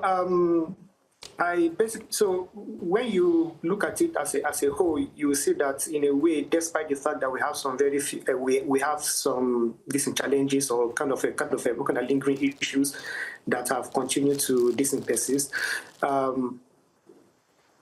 I think that we are gradually seeing, kind of judging from what you have seen, we are gradually becoming more civilized in the way we conduct ourselves during council elections. In fact, in this in particular, I have to take it as to say that I kind of felt impressed with the coverage of this News Central, because in the past, they used to treat this kind of elections as if this is such a secret that the press were not even allowed sometimes to cover some certain things. So in some certain instances it should have been, but from what I've been seeing so far, at least the press are allowed to perform their decent duties without anybody shouting in their decent faces or trying to attack them, not to cover them for all that it is. And then secondly, the issue of vote buying, unfortunately, it's something that has continued to persist, and it persists simply because we are a country of too many poor people, and so it is actually an economic issue that affects. And so, if there are allegations of vote buying, but again, you could also see that so far, according to my own observation, so far the complaints about vote buying has only been in one polling unit where we just recently saw, and so it also means that maybe in some places we are also trying to now also cut down on this. On this issue of vote buying, and then at every time, why people might think that some things aren't working, but you can see that in every polling unit, in every place, people are tripping out and voting. People coming as early and standing are committed. So it means that in a way we are still trying to. Despite these other challenges, we are still trying to manage our democracy and so far. One other issue I would just even also like to take note of, it's something that I've not been able to fathom for a very long time, and which is the fact that every time we are going to have elections, security officials are actually mobilized. But somehow, those security officials do not, or we assume, or nobody understands it, nobody has been able to interpret it. They are not able to provide security. So because if you are at a polling unit and then there is an issue, why exactly do we have a police? Why exactly do we have the police, this kind of NSADC there, and then they do absolutely nothing? So at any polling unit, now some people can go there and this is snatch the ballot box, and then the police will look at it like, I cannot interfere. So why do we even mobilize them in the first place? If we say that we are mobilizing security for this kind of election. And you see, sometimes this what also causes a whole lot of complications, because in order to provide clarity, we now have the this bill in us called a bill basically to provide a body that now punishes offenders when during kinds of elections in fractions that basically happen. And so now we need to have a bill to create a commission to clarify the role that the police officers who were mobilized in the first place, we assume or we thought or should be logical that they actually basically handle. And so sometimes violence at the polls, this is one other culture that we need to do away with. Elections are not do or die. People will vote, people will vote, people will win, people will leave. And it always happens this and that way. So vote buying, violence at polls are very two critical things that we really need to evolve from and to reach that climax of our own political maturity. Well, thank you, Victor Tehemba, so much for being patient with us and, having to do this ballot day with us. We do appreciate your time. Thank you so much. Thank you, Victor Tehemba. Yes, sir. Awesome. Now let's go on a short break. When we return, of course, we'll give you live footage and reach out to all our correspondents in different states and in Ekiti State. Do stay with us. Don't go anywhere. I don't know where. I don't know where. I don't know where. My driver. Because of election.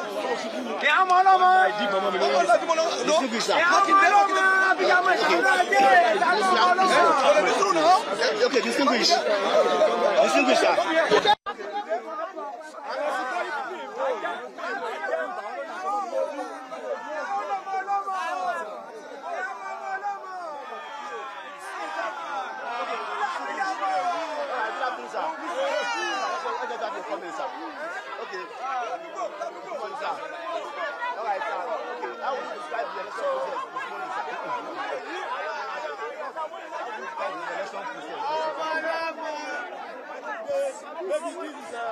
I don't think the okay. I want to see this.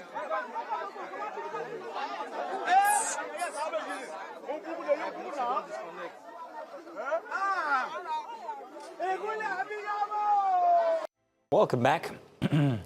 Now, every few years, Nigeria returns to a familiar constitutional conversation. Should the country abandon the current 4-year renewable term structure in favor of a single 6-year term for presidents and governors? Now, the latest push comes from members of the House of Representatives seeking constitutional amendment that they argue could reduce the distractions of re-election politics and also allow leaders to focus on governance. Now, supporters of the proposal say Nigeria's leadership spends too much on their first term preparing for the second. They point out that within months of inauguration, political calculations often begin by overshadowing policy implementations. And critics, however, warn that removing the possibility of re-election could weaken democratic accountability and create 6 years of unchecked power.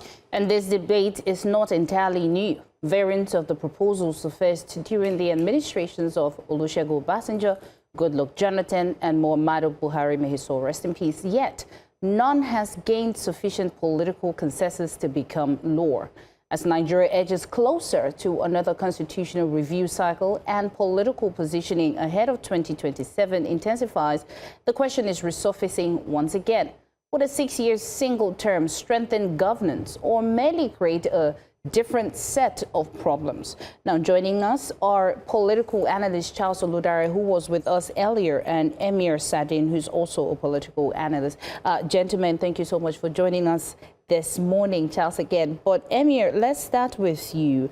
What's your take on this? Do you agree that, of course, advocates often point to countries that operate different tenure arrangements and claim that, longer uninterrupted mandates produce better policy outcomes. But do you agree with this? Do you think a single-year term will improve our governance, or that is not what we should be focusing on right now? First of all, thank you so much for having me here tonight, this morning. I honestly do not agree that we should be focusing currently right now with the state of affairs of the country on talking about a single term of 6 years or a double term. The truth of the matter is that Nigeria does not suffer from a shortage of years in office. We currently suffer from a shortage of accountability. So the current president, we already have a system whereby the president and the guys, the House of Reps, the senators, the governors, they all run a two-term tenure. I think the House of Reps is unlimited and the Senate is unlimited. And we have seen systems back to back from Olusegun Obasanjo, Jonathan tried, to Buhari's 8 years. Many governors have had 8 years. So the problem has never been that leaders do not have enough time. Time has never been the problem of governance in our country. The problem has always been corruption. We have had weak institutions. The policies have been inconsistent. We have had poor implementations of all these policies. So 4 years for me, 4 years is enough time for you to be, for you to show a sign that you really want to do something. And if you're good enough, your people should see that you have done enough for them to want to elect you again. But when you have a single term of 6 years, the kind of political leaders we have currently today, that they just come in and all they do is just loot and plunder. When you give them 6 years, they know that they are not coming back anymore. They will just spend the next 6 years in looting and plundering the whole economy. So for me, it is even not an argument that we should be having at this point in time, whereby we have so many critical things to discuss about. Well, Saddam, what about the fact that, or the argument that it actually will help save a lot of resources? That governments, when they go into governance, after the first 1 year, they seem to relax. They try to get into governance the second. They start preparing for election the fourth, and then by the third, and then by the fourth, they're already campaigning. These were Goodluck Jonathan's own words, if you remember, in 2011. And he thought that if you had a single year, a single term, then you would reduce the amount being spent on elections. Do you think that that amount itself, that taxpayers' money, shouldn't be saved if we had a 6-year single term? Don't you see any credit in that? No, the argument with politicians that politicians always give about these savings of money, it's not like they actually save. There are no people that waste money more than politicians in our country. When they always throw this argument, it's like they are saving for the Nigerian people. But the truth of the matter is that they're actually talking about their own savings. How much they spend themselves. Because normally in electoral circles, if you're actually all about service, when you're actually giving service to the people and you actually do well in your first term, you won't even spend much for the second term. Okay, let's put in context this current electoral circle now. INEC are budgeting close to 1 trillion naira for the whole stuff, right? It will look big. It looks big. That it's big money that's been budgeted for the next electoral circle. But when you put into context so many mundane projects that this government has carried out in the past 4 years, you see that it's nothing. It is actually nothing. So for me, I'm of the opinion that even though you might see reasons for what they say, what they are saying, but the truth of the matter is that actually, I believe that the greatest way you can hold politicians accountable is when they know that they will always come back to seek for the votes of the people. Nigerian politicians are not ripe enough for a single term tenure. I do not agree with that. I can understand it in saner climes, in climes whereby they have already created strong institutions, whereby the country is already working, things are already going well for the people. It is understandable. But for the kind of politicians that we have today that do not even have, they lack accountability. If you allow these people to run for a single term and they get into there, that whole 6 years, I promise you, it is hell on earth. So they will just enter there and be looting today. What do you do? What do you How do you hold them suggest? accountable? What do you suggest that we do to make them accountable? I think first of all we have to raise the accountability of the people first. The Nigerian people don't understand what we have to do. We are not active citizens. We have not been active citizens for a very long period of time. So because of that, we have had a system whereby these politicians have dominated and do things the way they want to do. When you have an educated populace that understand that the power actually resides with them, then you can start holding them accountable. How do you hold them accountable? In electoral seasons, when they have failed, you punish them in the ballot and make sure that they do not come back. That is how you hold them accountable. Well, you have to wait the first 4 years for that to happen, and that's the problem. That's a problem in Nigeria, at least. But Charles is with us. Charles, welcome back. You're joining us again for another conversation here. Charles, we're wondering what your own take is on the six-year, one-term issue. Many proponents seem to think that it's going to be a good idea. It's going to help save costs. It's also, but the argument on the other side is that it's going to perhaps damage accountability. Charles, what's your take? Yeah, you know, I like to always go back to history if I want to consider something like this, because the only other country in the world that I know operates a one-term 6-year presidency was Mexico.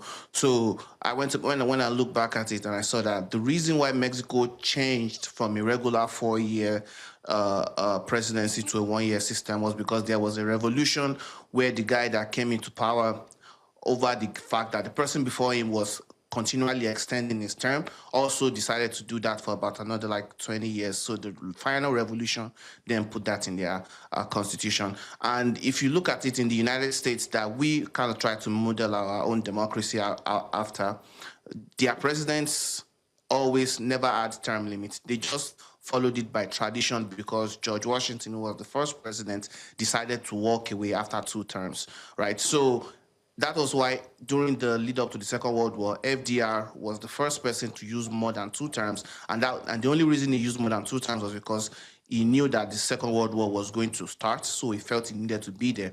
And then he extended for the 4th term. So it was after FDR that the United States term limited their presidents. So if we look at it in the situation of Nigeria right now, what will be the necessitating factor for this for 1 year 2 term? You are saying because people don't focus on on governance because they are focusing on election. Well, if somebody is not going to focus on governance when they know they are going to need their performance in that governance to get the 2nd term, what is then giving the proponents the assurance that if you give them in 1 term with no recourse, that they are going to focus on governance, that they will not just be complacent? Well, I'm not coming back to you for anything again. If I don't need anything from you, why should I work for you, right? So in the United States, our House of Reps here actually go for election every 2 years. So every House of Rep member is going to be on the ballot this November, even though they were on the ballot in 2024. And that is what brings about accountability. So I believe a lot of politicians, in my own opinion, I believe it's just calculation of rotation so that maybe it can quickly come back to the South before I am too old to run. That is why a lot of them are talking about this 1 year single term. You cannot want to have a sustained economic policy that is going to be impactful, and you think 6 years is going to be enough. The journey of a country is longer than that. That's why in places like maybe UK, India, Narendra Modi just became the longest serving Indian prime minister. Has been there for over 10 years, right? Because they use the parliamentary system. In as much as the election can be trusted and is sanctified, and we can make sure that nobody can rig, the time duration is immaterial, and like Sadef said, it is even a red herring. It is something that is not what the House of Rep members need. The senator, I think it's Opeyemi of the same Ekiti State that is having an election, should not even be talking about when we have problems with our security architecture, with our constitution, that we really need to fix. It's not about 6 year, 1 year, 6 times. It is a nothing burger. It is not something that should even be spoken about at all. Okay. There is no justification for it. You are just going to create a president that does not feel the need to be accountable to the people. And idea about the cost. Nigeria is not a very expensive media market. So the only cost they are talking about is the amount of money that they are, of the people's money that they are using to buy the people's votes. I mean, very fantastic, reporting, I must say, from News Central that you transmitted live, the interaction between the candidate, I believe, and the police commissioner. And I believe I even saw the current senator in Ekiti also on TV. So, that is the one that they are talking about. The only way the people can have recourse is to have this 4-year election whereby the executives come back to office. But the person that is talking about this 1 year single term for the executive, he is a senator. Is he proposing the same thing for himself too, so that 1 year single term is time limited out of office and then he will get out of the Senate? Maybe that one I can approve to it, because if we look at it, the main problem of our governance is actually in the legislative arm of government. A lot of them are a bunch of kakistocrats who know nothing about what they are doing. They just sit there, collect salary. They don't even participate in any debate. They are the ones that are supposed to restructure our constitution and give us a security architecture that will ensure our security and protect our lives and property. But they are doing nothing. They're essentially comatose, waiting on the executive arm of government to tell them what to do. I saw a fantastic documentary by News Central that went to interview a lot of all these bandits. So you can see from that interview that you guys granted that if we add power in that community, those community members, without needing the president or the governor, would have been able to confront these bandits because they don't want them to be in their vicinity. But we have disempowered the local governments, which is what these people should have been talking about. We have disempowered them, and that's why we're having this insecurity. But instead of looking at trying to understand and solve their problems, they are giving us another, distraction, another red herring that we can be following. No, we are not going to take their bait. Let us keep our focus on our constitutional restructuring so that the communities make their own money first and run their own policing, and then we can fix our problems. The term of a president is not material. We can also, I knew there was a conversation about, vote buying. I believe the most effective counter in terms of the legislation against vote buying will be for the politicians who can be found to have benefited from vote buying to lose the votes from that polling unit. That would be the most discouraging or the most effective, discouragement for them to keep on buying this vote, because they know that if an opposition can prove that you bought votes in that polling unit, you have lost all the votes there.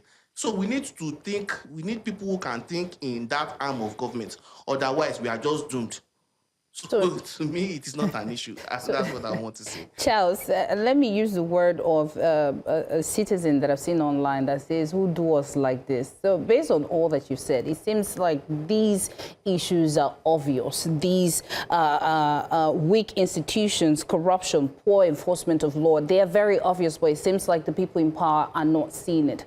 What would be your one advice as to how do we come out from this loophole of, having to have the same recurring issue over and over during election or in governance? What would be your one take to say this is what we need to focus on now, and we should remove our heads from the whole and see the bigger picture?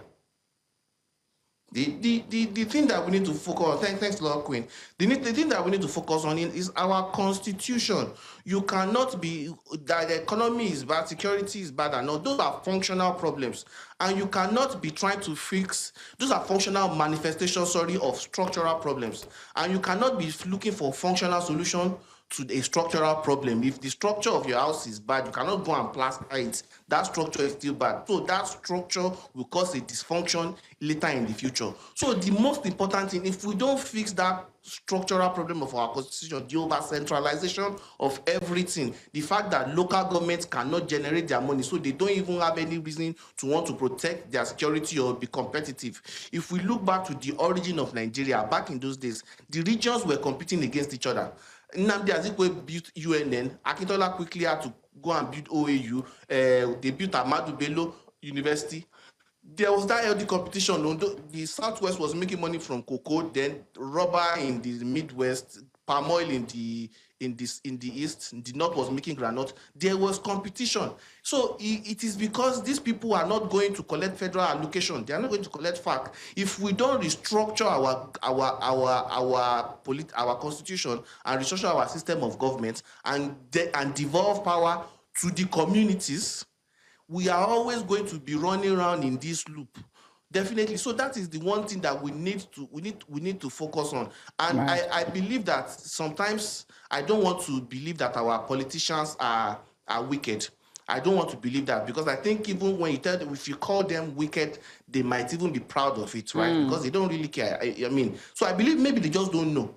I believe the problem is not in the heart, it's in the head. So maybe if we call our politicians out when they are failing to deliver better life for us, that, okay, we think the problem is here. You don't have it. So maybe you get out. You have it here, right? Your heart is good, but your ear is not there.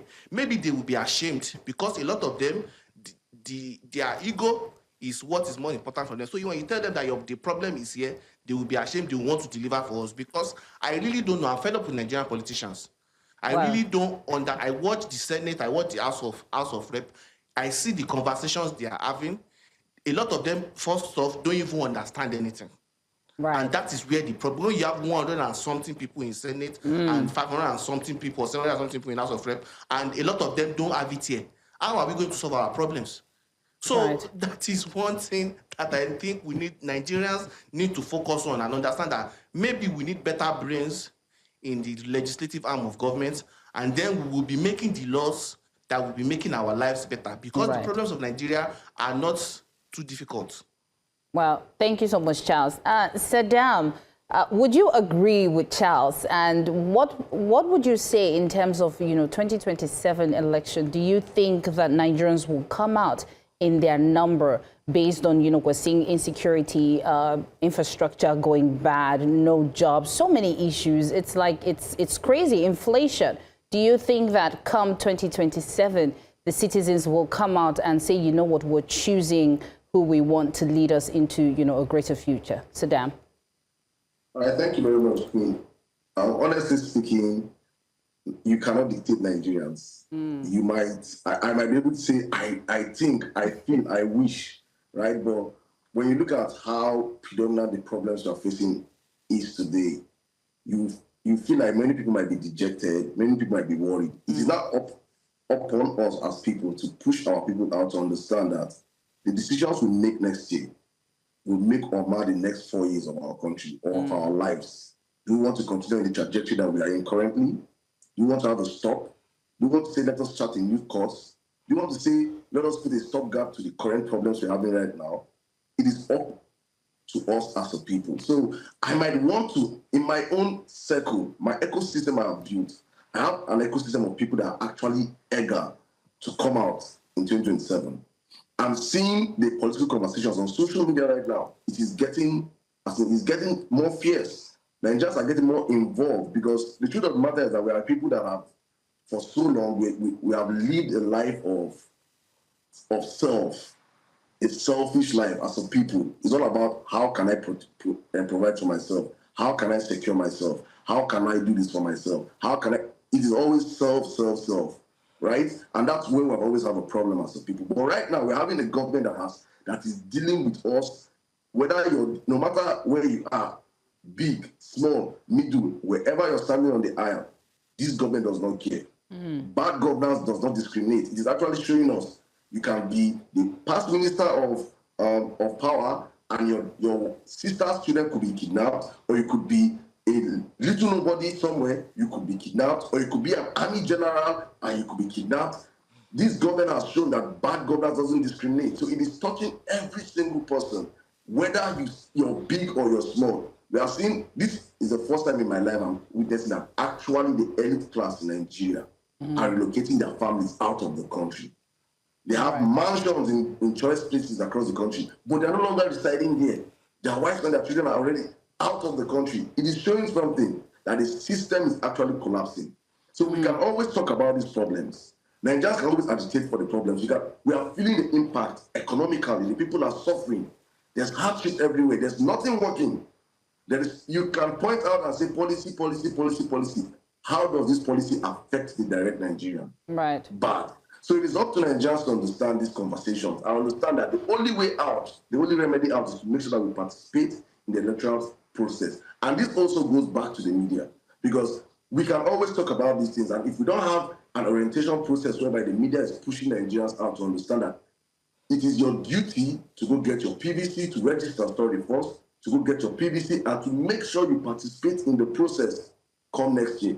Then we'll have that apathy, because the people listen to you guys. And if you guys don't do your own part, honestly speaking, what the government is looking up for, what the politicians are praying for, is to have an apathy, because when there's an apathy in the system, they can always rig and manipulate the process. Wow.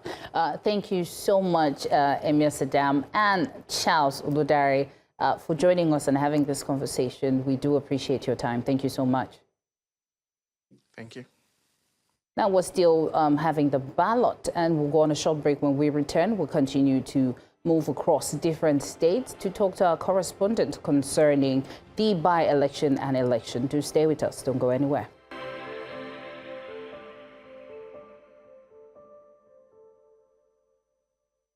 Welcome back. By now, enough of today's elections have unfolded for analysts to begin separating expectations from reality. Across Ekiti and 6 by-election locations, voters have interacted with election officials, security agencies and political parties. Some polling units have experienced smooth accreditation, others have faced familiar challenges. Yet beyond isolated incidents lies a larger democratic question. What story are these elections telling about voter confidence, institutional performance and political engagement in Nigeria? We'll be joined by Ologun Ayodeji, who is a political affair analyst. But before we join him to have this conversation, we have our correspondent, Biola Festus, all the way from Rivers State, to give us an update. Biola, please go ahead. Hello, we are here at Unit 12 in Ward 12 here in Bukala local government areas. One of the LGAs that makes up the make up the 7 local government areas for this senatorial district, the Rivers Southeast Senatorial District. Well, the voting process has been calm. It's been a wet morning, so people are just beginning to come out to vote. The crowd is not as much as it used to be right now, but we believe that is because of the rain. But then let's talk to the electoral let's talk to those people who are on the ground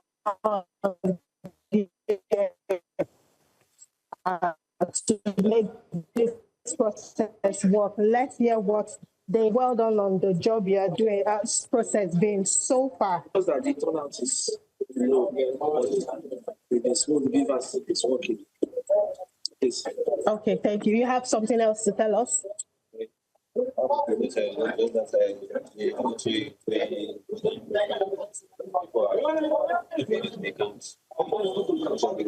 Thank you. So it's still the same complaints. The weather, the rains has prevented the process to be as vibrant as it ought to have been. So let's move on now to talk to electors, those that have come out to cast their votes. Let's just look for maybe one person to speak with, a random person, to ask how the process has been. Good morning, sir. Well done. I believe you're a voter here. Have you voted? Yes, I'm voted. I voted. Okay, so how was the process? The process was okay. Very, very okay. Did the beavers work as expected? Everybody is fine. The votes fine. People come out. At least the people turn up to this. They don't have these elections. So I like today's election. There's no problem. We do the election. Thank you so much, sir, for your time. Can we take one more person? Maybe let me look for my gender. Let me look for a woman who is an electorate here to tell us how the process has been. Good morning, Mama. How are you today? I love your smile. It's election day, and I like the smile on your face. Okay, how has the process been? Can we hear from you? How has the process been today? Have you voted, Mommy? Okay. So did it go smoothly? Voting done. Did they find your name on the Beavers? Yes.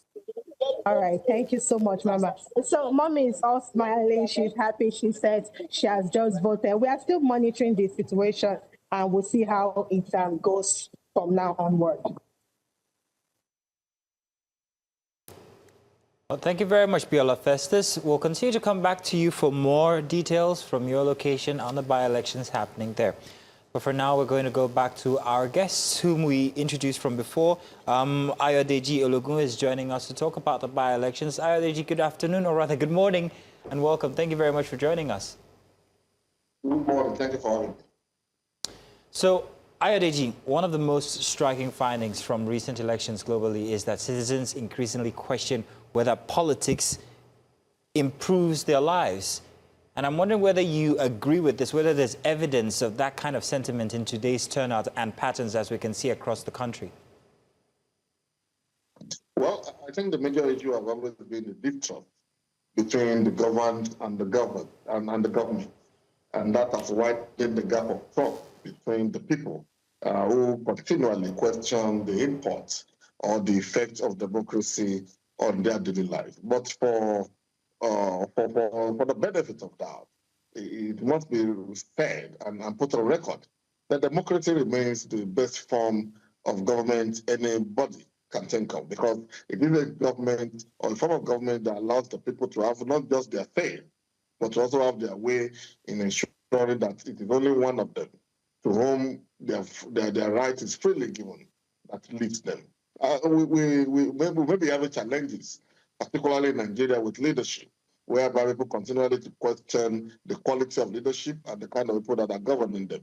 Well, I believe strongly that as time goes by, democracy in Nigeria will continue to evolve until we have such leadership that we all can be proud of, and that we can also say to our children and our children's children that it used to be this bad, but here we are.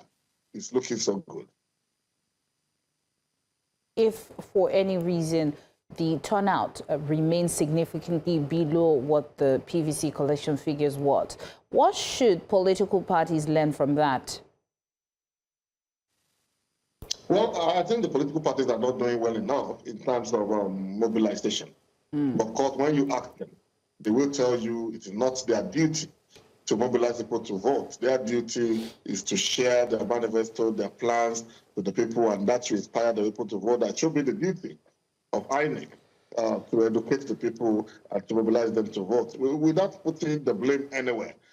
The fact remains that it is the civic right of every citizen to come out on the day of election to decide who leads at a particular time, at whatever level, whether the local government, or the House of Assembly, governorship, rep, Senate, or the presidency.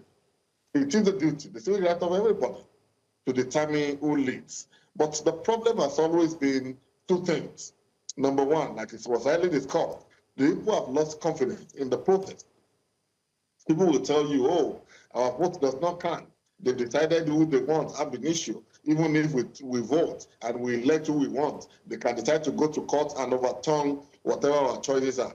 So such incidences has made it difficult to encourage people to come out of the day of election to vote, because they are continuously, they've lost confidence in the process, which is not doing well enough to reassure them of the fact that their votes count, and it is whatever they decide that determines who leads them going forward.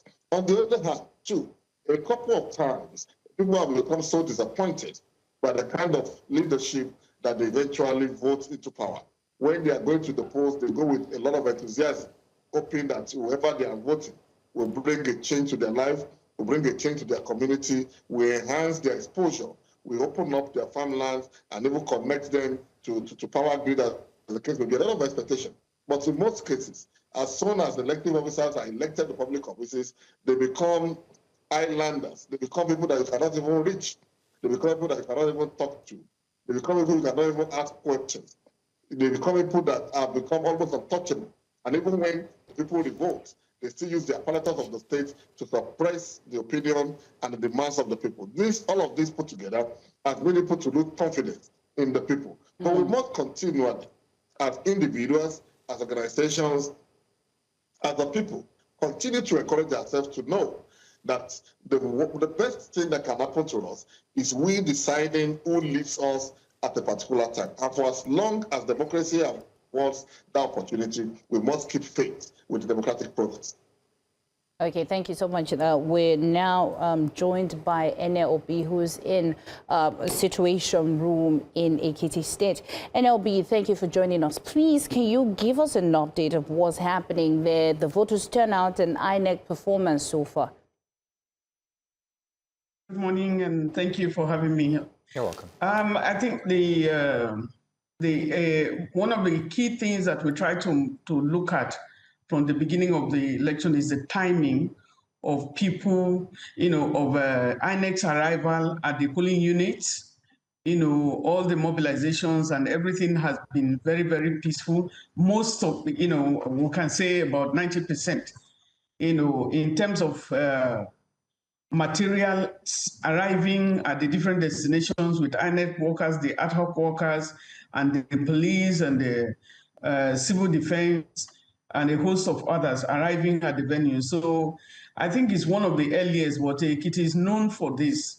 Before around 6:37, a lot of the polling units have been opened. Open in the terms of arrival. Of course, vote casting doesn't start until 8:30, but I can tell you that a lot of the, from the reports that we have received from around the many local governments, shows that citizens are very enthusiastic. The turning out might be more from what we're seeing, and the security has been on ground for situation. Nigerian Civil Society Situation Room. We visited the police headquarters, yesterday. So they had meeting with the CP election, Mr. Ayokunle. It's Shogunle. He's been with the police team. They've been very, very cordial. And I think everybody is excited.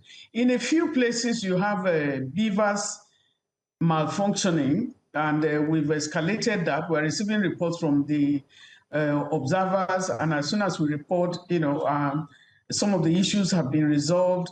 We also have a few cases of transfer from the polling unit, from certain polling unit to the other, but those issues have been resolved. And as the days are going by, and this is what we see in many of the cycle elections, collaboration between civil society and INEC, and it doesn't really come out as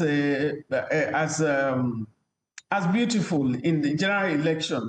Maybe because general election is bigger or something, and then commitment of people, the number of people that turn out is another. But I think because there is no major contention, more or less, so there is a lot of peace that we have, and nobody has reported not quite an incident, just little things here and there, which is a bit normal.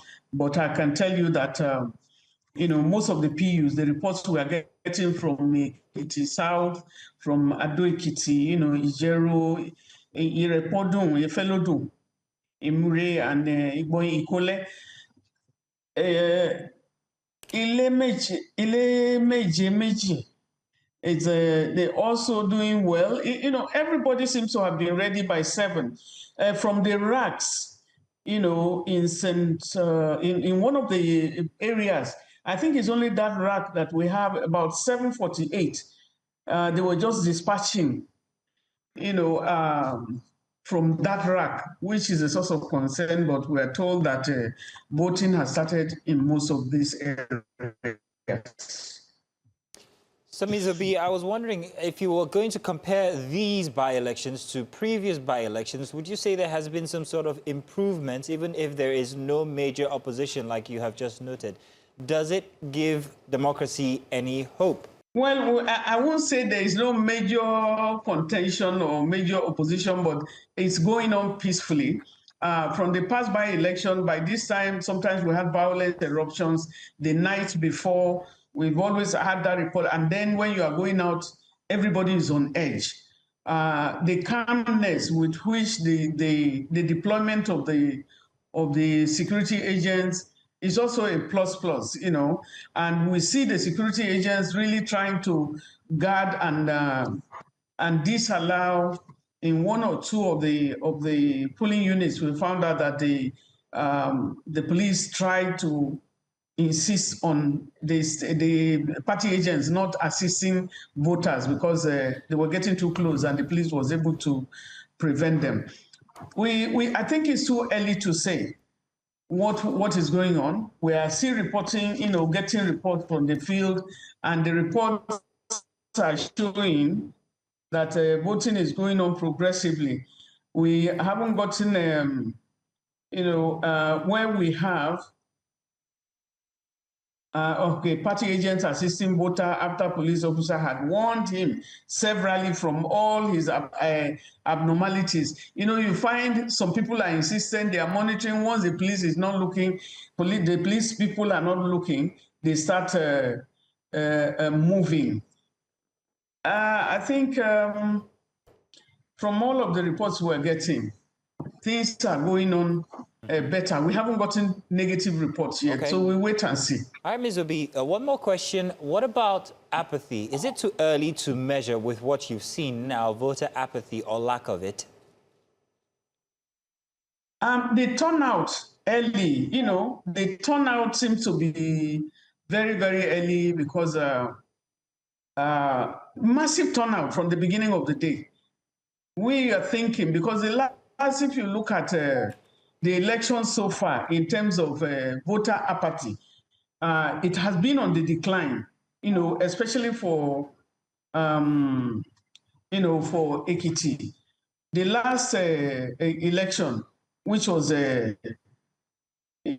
last election, I think it was 24%. We had like 24%. And so one is looking forward to 2022 was 36%.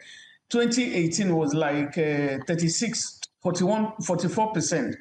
So when you look at the percentages, it may be too early to say, but we are quite excited being on ground here, quite excited to see the number of people that have already turned out at this time, not that you are going about to mobilize them. But like one of the colleagues in the studio just mentioned, the voter apathy issue is a trust issue, trust deficit issue of whether things, you know, their votes will count.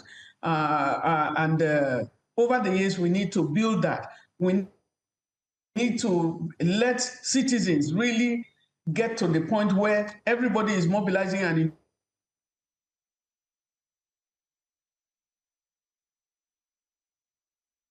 Ms. NLB, we hope we still have you.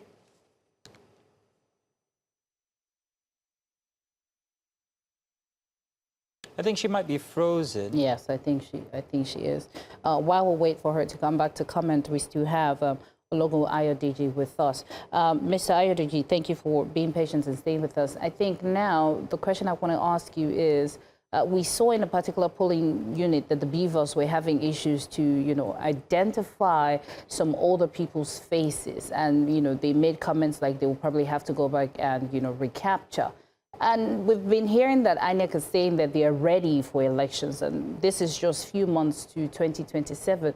What is the missing link here? Would you say that INEC is not fully ready if by now for elections and by-elections we're still having issues with beavers recognizing people's faces?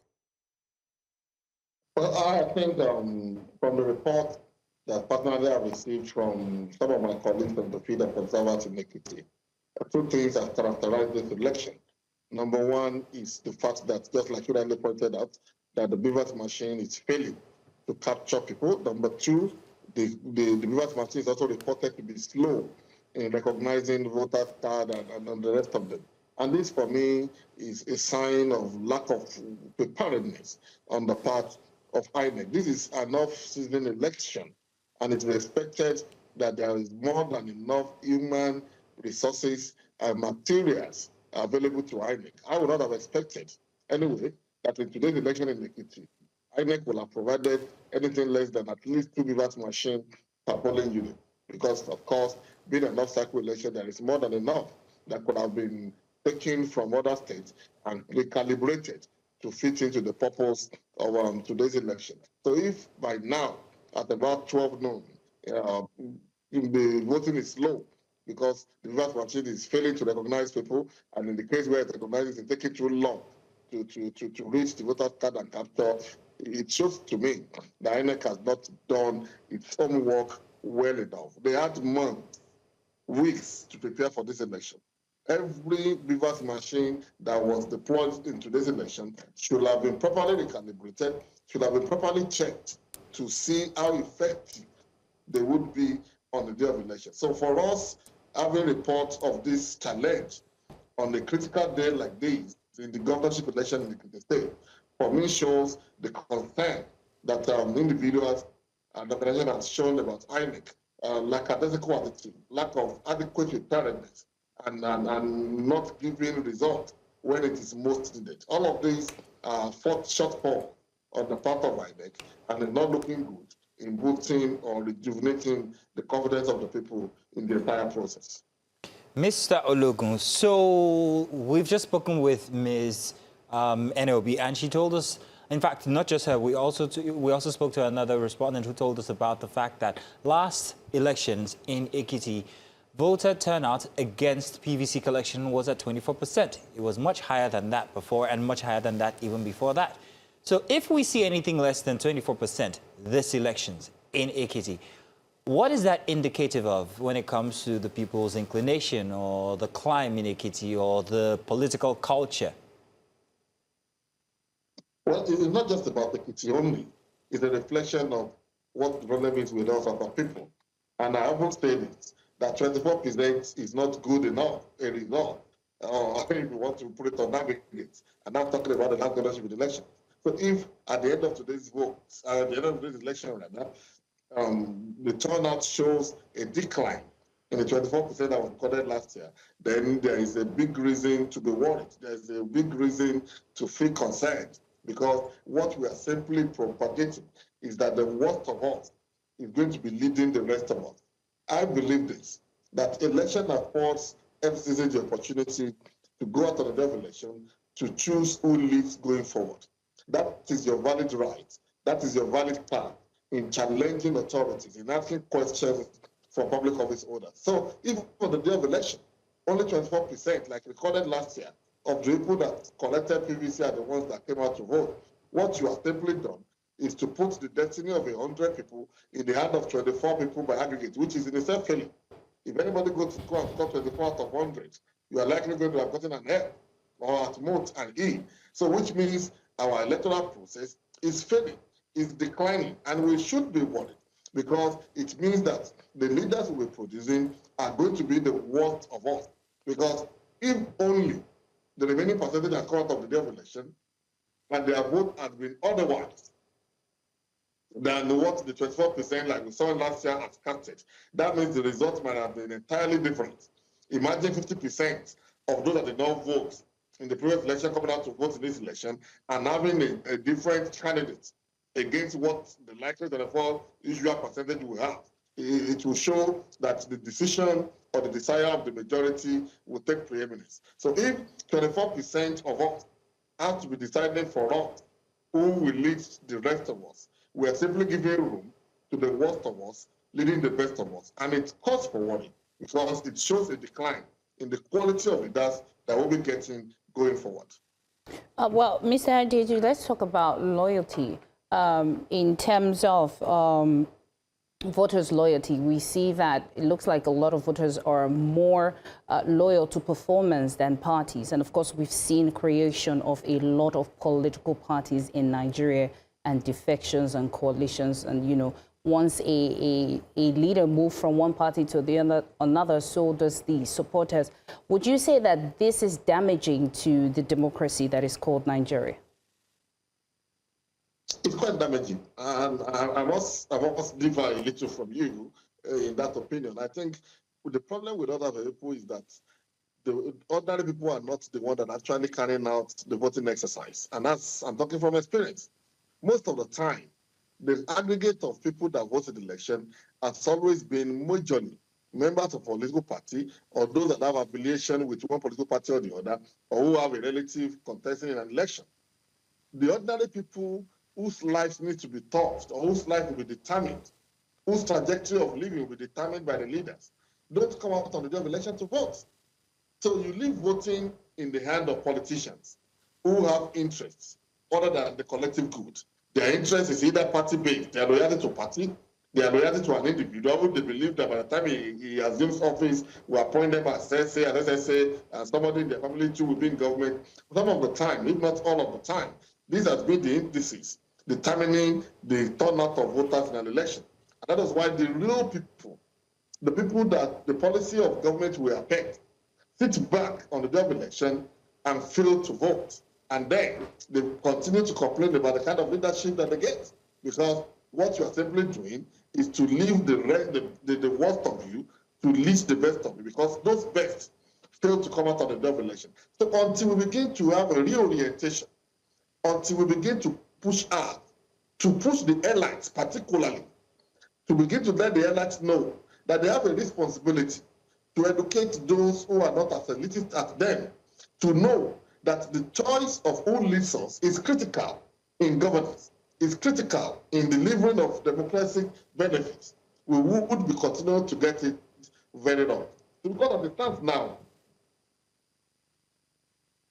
Mr. Ayodeji, if you're still there, okay. Voting, and for those who have interest of peculiarly gain, not generally people that are the eventual beneficiaries. So we need to do more. Two science organizations, the NOA.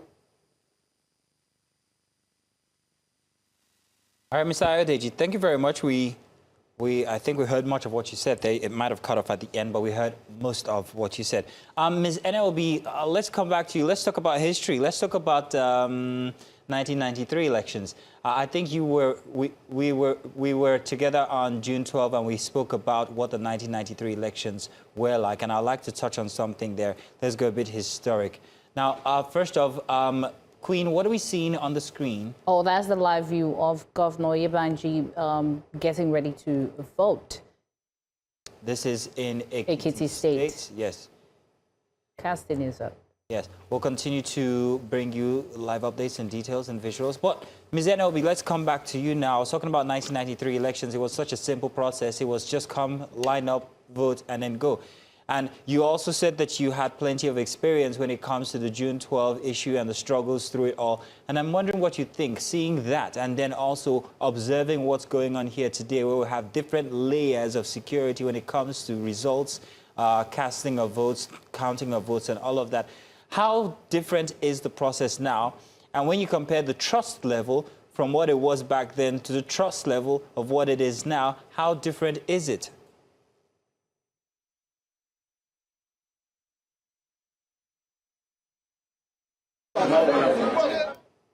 Ms. NLB, are you still with us? We're trying to end the there you are. military Okay, rule go ahead, please. at that time. Yes, I am here. Go ahead.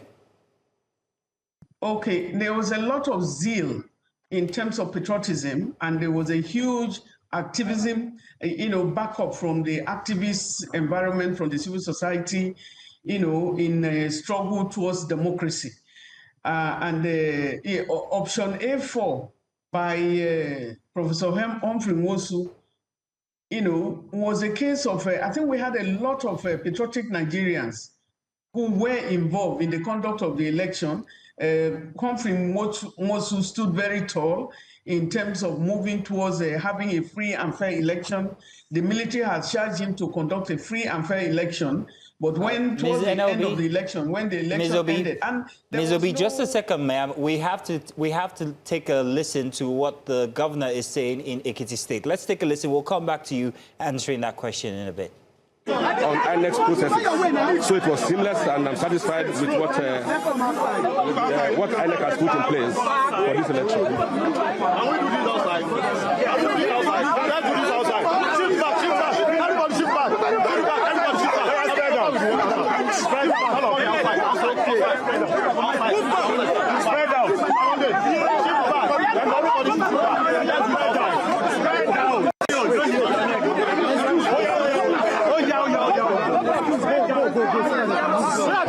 Now.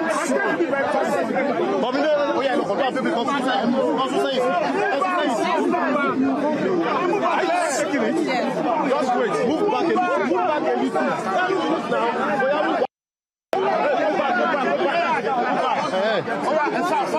Sorry.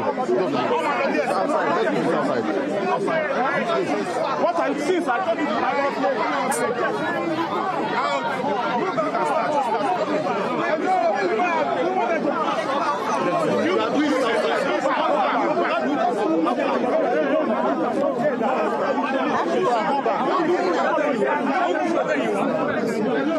Madam, please join your colleague. Hello! Just stay. I'm going now. It's okay like this. You guys hand over your microphone. Madam, don't come back. Hand over your microphone. It's okay like this. Wait. They will go back. Hold on, sir. You have to move back, please, gentlemen. Please move back. Hello. Please move back. Move back.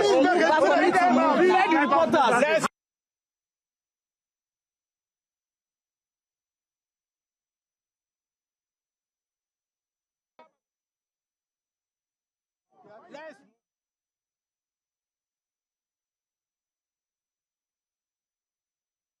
Well.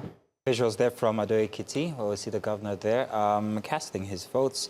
We also have our correspondent there who's going to be bringing us the details continuously till the end of the day, until after votes are counted and all of that. Yes. But we still have our guest in the studio. Well, not in the studio, virtually with us. Ms. NLB, we apologize. We had to cut you there while you were answering that question regarding the similarities or differences between the 1993 elections for June 12 and what we have going on now in Nigeria. If you would continue, would really be glad to have you continue. Thank you very much, but your cameraman did a good job there because he caught where the old woman was casting her vote, and you could see somebody who is like an INEC, an ad hoc worker inside the cubicle with her. You can see they took the camera off, maybe quickly, but you can see a policeman sitting down there. An INEC worker was in the cubicle there where the lady went to vote, meaning that person gave instruction on where that's a red flag right there. In terms of, so when you have the option A4, where people will boldly say, I want to vote for this particular candidate, and they went and queued right behind them, that's a difference. Nigerians knew the result of a 1993 election at the end of that day. By the end of the day, everybody had many people had the results already. And when Humphrey Mosu was going to declare the results, they surrounded his house and said, you cannot declare that result. The rest is history for us. But that man stood strong for Nigeria. And that is what we are looking for, that every Nigerian, should stand tall. I'm just receiving, reports from the field now, even as we are talking, that there's a lot of vote buying. Vote buying is going on that is widespread from the civil society situation room, here. We are receiving those reports now. And we hope, there will be many arrests that will be done. So this is what we're talking about. So there was a lot of political education before then. The National Orientation Agency, which was MAMSA at the time, was very, in terms of civic education, they were going around. And that is where a missing gap in the Nigerian, democratic environment. Who is conducting the civic education now? Though that gap is very big, the younger generation do not know what political education is. And at one point, they even, I don't know, the Nigerian government or the education, I don't know if it's a ministry, they removed civic education and history, which are very, very critical, to political, education and also enlightenment. Those things were removed. And so you're looking at people now learning to say, somebody telling you, I want to learn to be an activist. Those were natural things. When you sing even the national anthem or say, I pledge to Nigeria, my country, constitutional responsibilities for every citizen. Now everyone is taking it lightly. So for 1993 election, it was a massive movement against the military because we wanted the military to go so that we can practice the issue of democracy.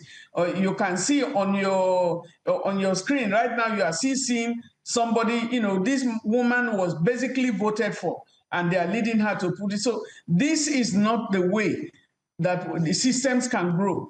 And I hope at the end of the day, the political class need to know that we have a responsibility to our younger generation, to our children and grandchildren, because anything they're doing, the younger generation is watching. Their children are watching, beyond just to say that you want to get to power. What are you getting to the power for? It's a service to humanity. Do you have to do it by force? Thank you so much.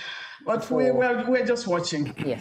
Thank you so much for joining. Of course, we'll follow up with this situation and see how the election turns out. Thank you, Mr. Ayodeji, for also joining and having this conversation with us. We appreciate it. Thank you. And now, it has been a long day, but we still have another conversation. One conversation to go. Let's go on a short break. When we return, we'll round this up. Do stay with us.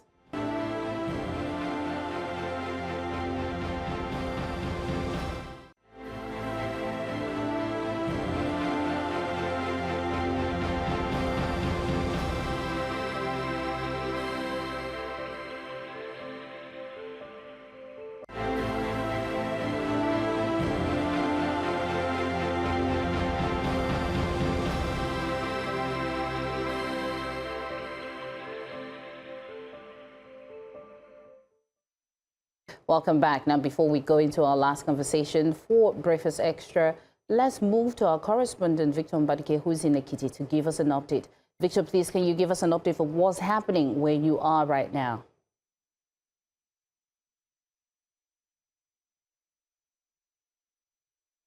I did thought that where I'm currently at will improve in terms of the situation of things. I'm still at Ogele Ekiti, where we initially told you that the beavers machine is not really working the way it should, because many of them, their faces could not be captured, particularly the elderly ones. And if you check just right beside to my left, you notice that some persons are still seated waiting to get attended to. They've been sitting here for as long as maybe 3-4 hours, and I'm pretty sure they have not been attended. Or have you all been attended to? Shelty Debo, me by I want to Debo. Okay, I ain't Debo Abi. But on the process, how was it? It was so hectic. It's not as good as we think. Because the viewers and the so-called something has disappointed us greatly. So what do you mean disappointed? What do you mean? I know it's not working. By now, maybe at times it will work, at times it will fail. So you are lucky you voted? Yes. Have you voted, sir? Yes, I voted. Okay, how was it? Yes, these places are very, very peaceful. There's no problem about the problem. But that machine, at times they will switch off, at times they will on. So the machine is very, very slow. That injection into the body. Into the body. Bani, bani. Ọpẹ́ mo ti dìbò mẹ́ẹ̀má ṣùgbọ́n ẹ̀wọ́ ẹ̀jẹ̀ náà dáa kọjá pé kọjá ẹ̀pẹ́ ọmọ ẹ̀ slow ẹ̀jẹ̀ rò tẹ̀lé lákọjá ké dìbò kéde náà ra yé dìbò. So ẹ̀ fún wọn ní problem bẹ̀tẹ̀ mo ti dìbò ní tèmi o. Baba said he has voted, although the beavers is still having issues capturing faces of the elderly, and that's a serious challenge. And that's why he's still seated, waiting, of course, for his comrades so they can go back home or, wait until the process is over. But it's still taking a lot of time. Baba said not to the Bodadi. So one new question. Ó dáa ṣùgbọ́n ẹ̀rọ wọn tán gbé fún wa tá ń lò yẹn iṣẹ́ ẹ̀rọ yẹn kò lọ bó ṣe yẹ kó lọ torí ìbò tó yẹ kí bíi 80 or 60 èèyàn ti dì èèyàn bí mẹ́fà wọ́n á sì wà lórí ẹ̀ so ọ̀rọ̀ ìdílọ́wọ́ tá a ní níbí nìyẹn so irú àwọn kan bẹ́ẹ̀ ló yẹ kán bá wọn máa ṣàtúnṣe lé lórí. Tí o bá jókòó sí ìbá ṣe kí lẹ̀ ń dúró dè bàtà dìbò. Nàbà wá ilé wa lélẹ̀ so ọmọ bíbí àdúgbò dẹ̀ lẹ́nu so nǹkan tó dẹ̀ ṣẹlẹ̀ ni pé kan bá wa ṣàtúnṣe kí ẹ̀jì yẹn kó máa lọ nírọ̀wọ́ rẹ̀ sẹ̀ torí kò sí ìjà. Would you like to speak? Have you also voted, sir? Have you voted, sir? You've not voted. Okay. All right. So the challenge is still there, but some of them say that they voted already, but they're just waiting. No. They're just waiting for their other colleagues who are still stranded here, and of course they can't leave until the process is over.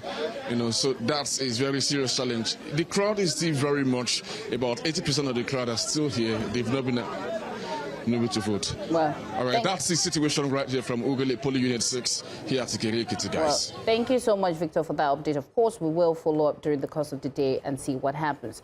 Now, with less than 1 year before the next general election, the future of political parties has once again become a legal battleground.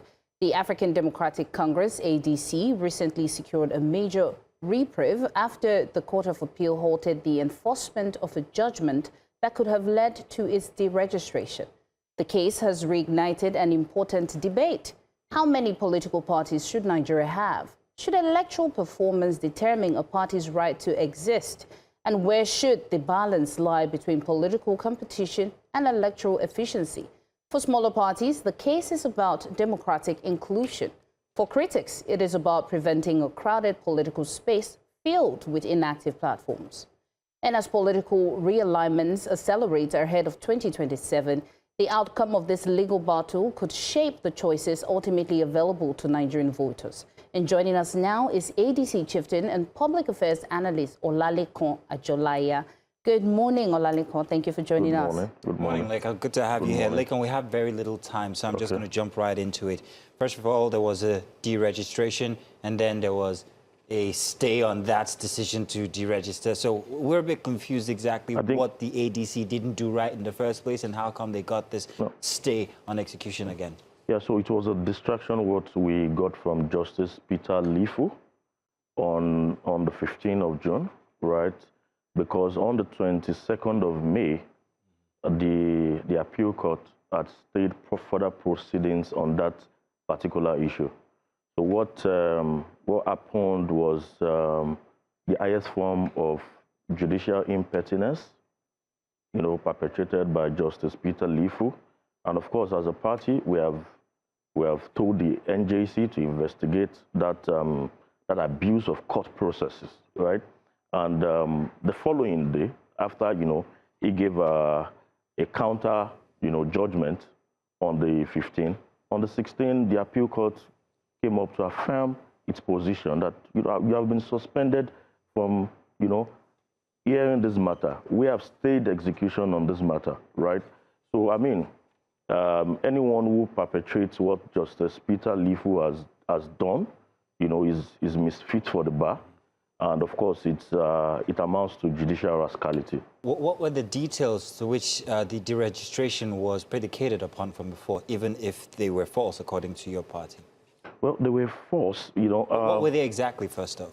Well, they were speaking about the requirement for you to continue to exist as a political party.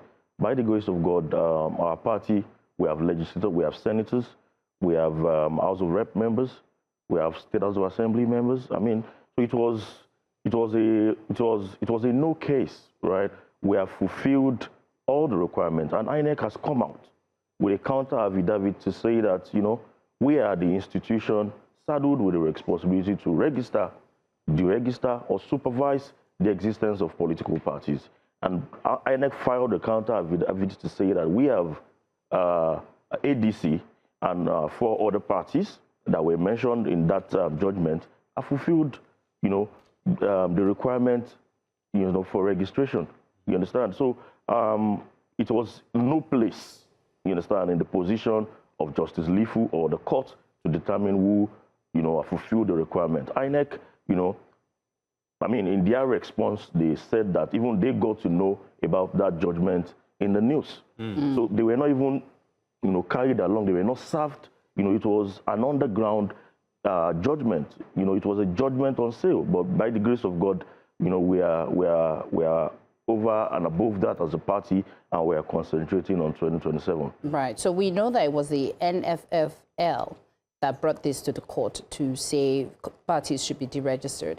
Would you say that it is more like a personal vendetta, because it's been 3 years since the last election. Why didn't they come out then? Why are they coming now, a few months to general election? That is why I've described it as a distraction, right? You know, many of these bodies are used, you know, by the APC. You know, from the inception of this coalition, we have fought and won a whole lot of legal battles from the inception. And as a party, we are concentrating. We're taking it one step at a time. What happened on the 15th was a distraction, right? And of course, the appeal court has stayed further proceedings, and the matter has been adjourned to October. You know, I mean, so we're going to see this through. I wanted you to tell exactly what it could be if we had a society where there was no opposition. I'm saying this because of what we see happening in the by-elections currently, where we see a very reduced presence of the PDP in the different states, especially Ondo and in Ekiti.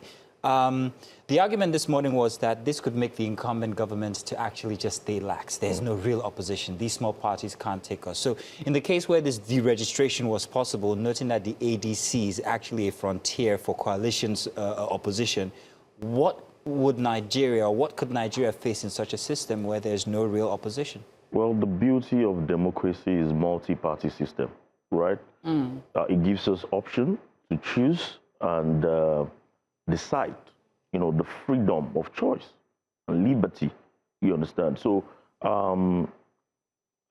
if we are practicing democracy in Nigeria, multi-party must be encouraged, right? And they must not be stifled. I mean, opposition must not be stifled. Right. Opposition must be allowed.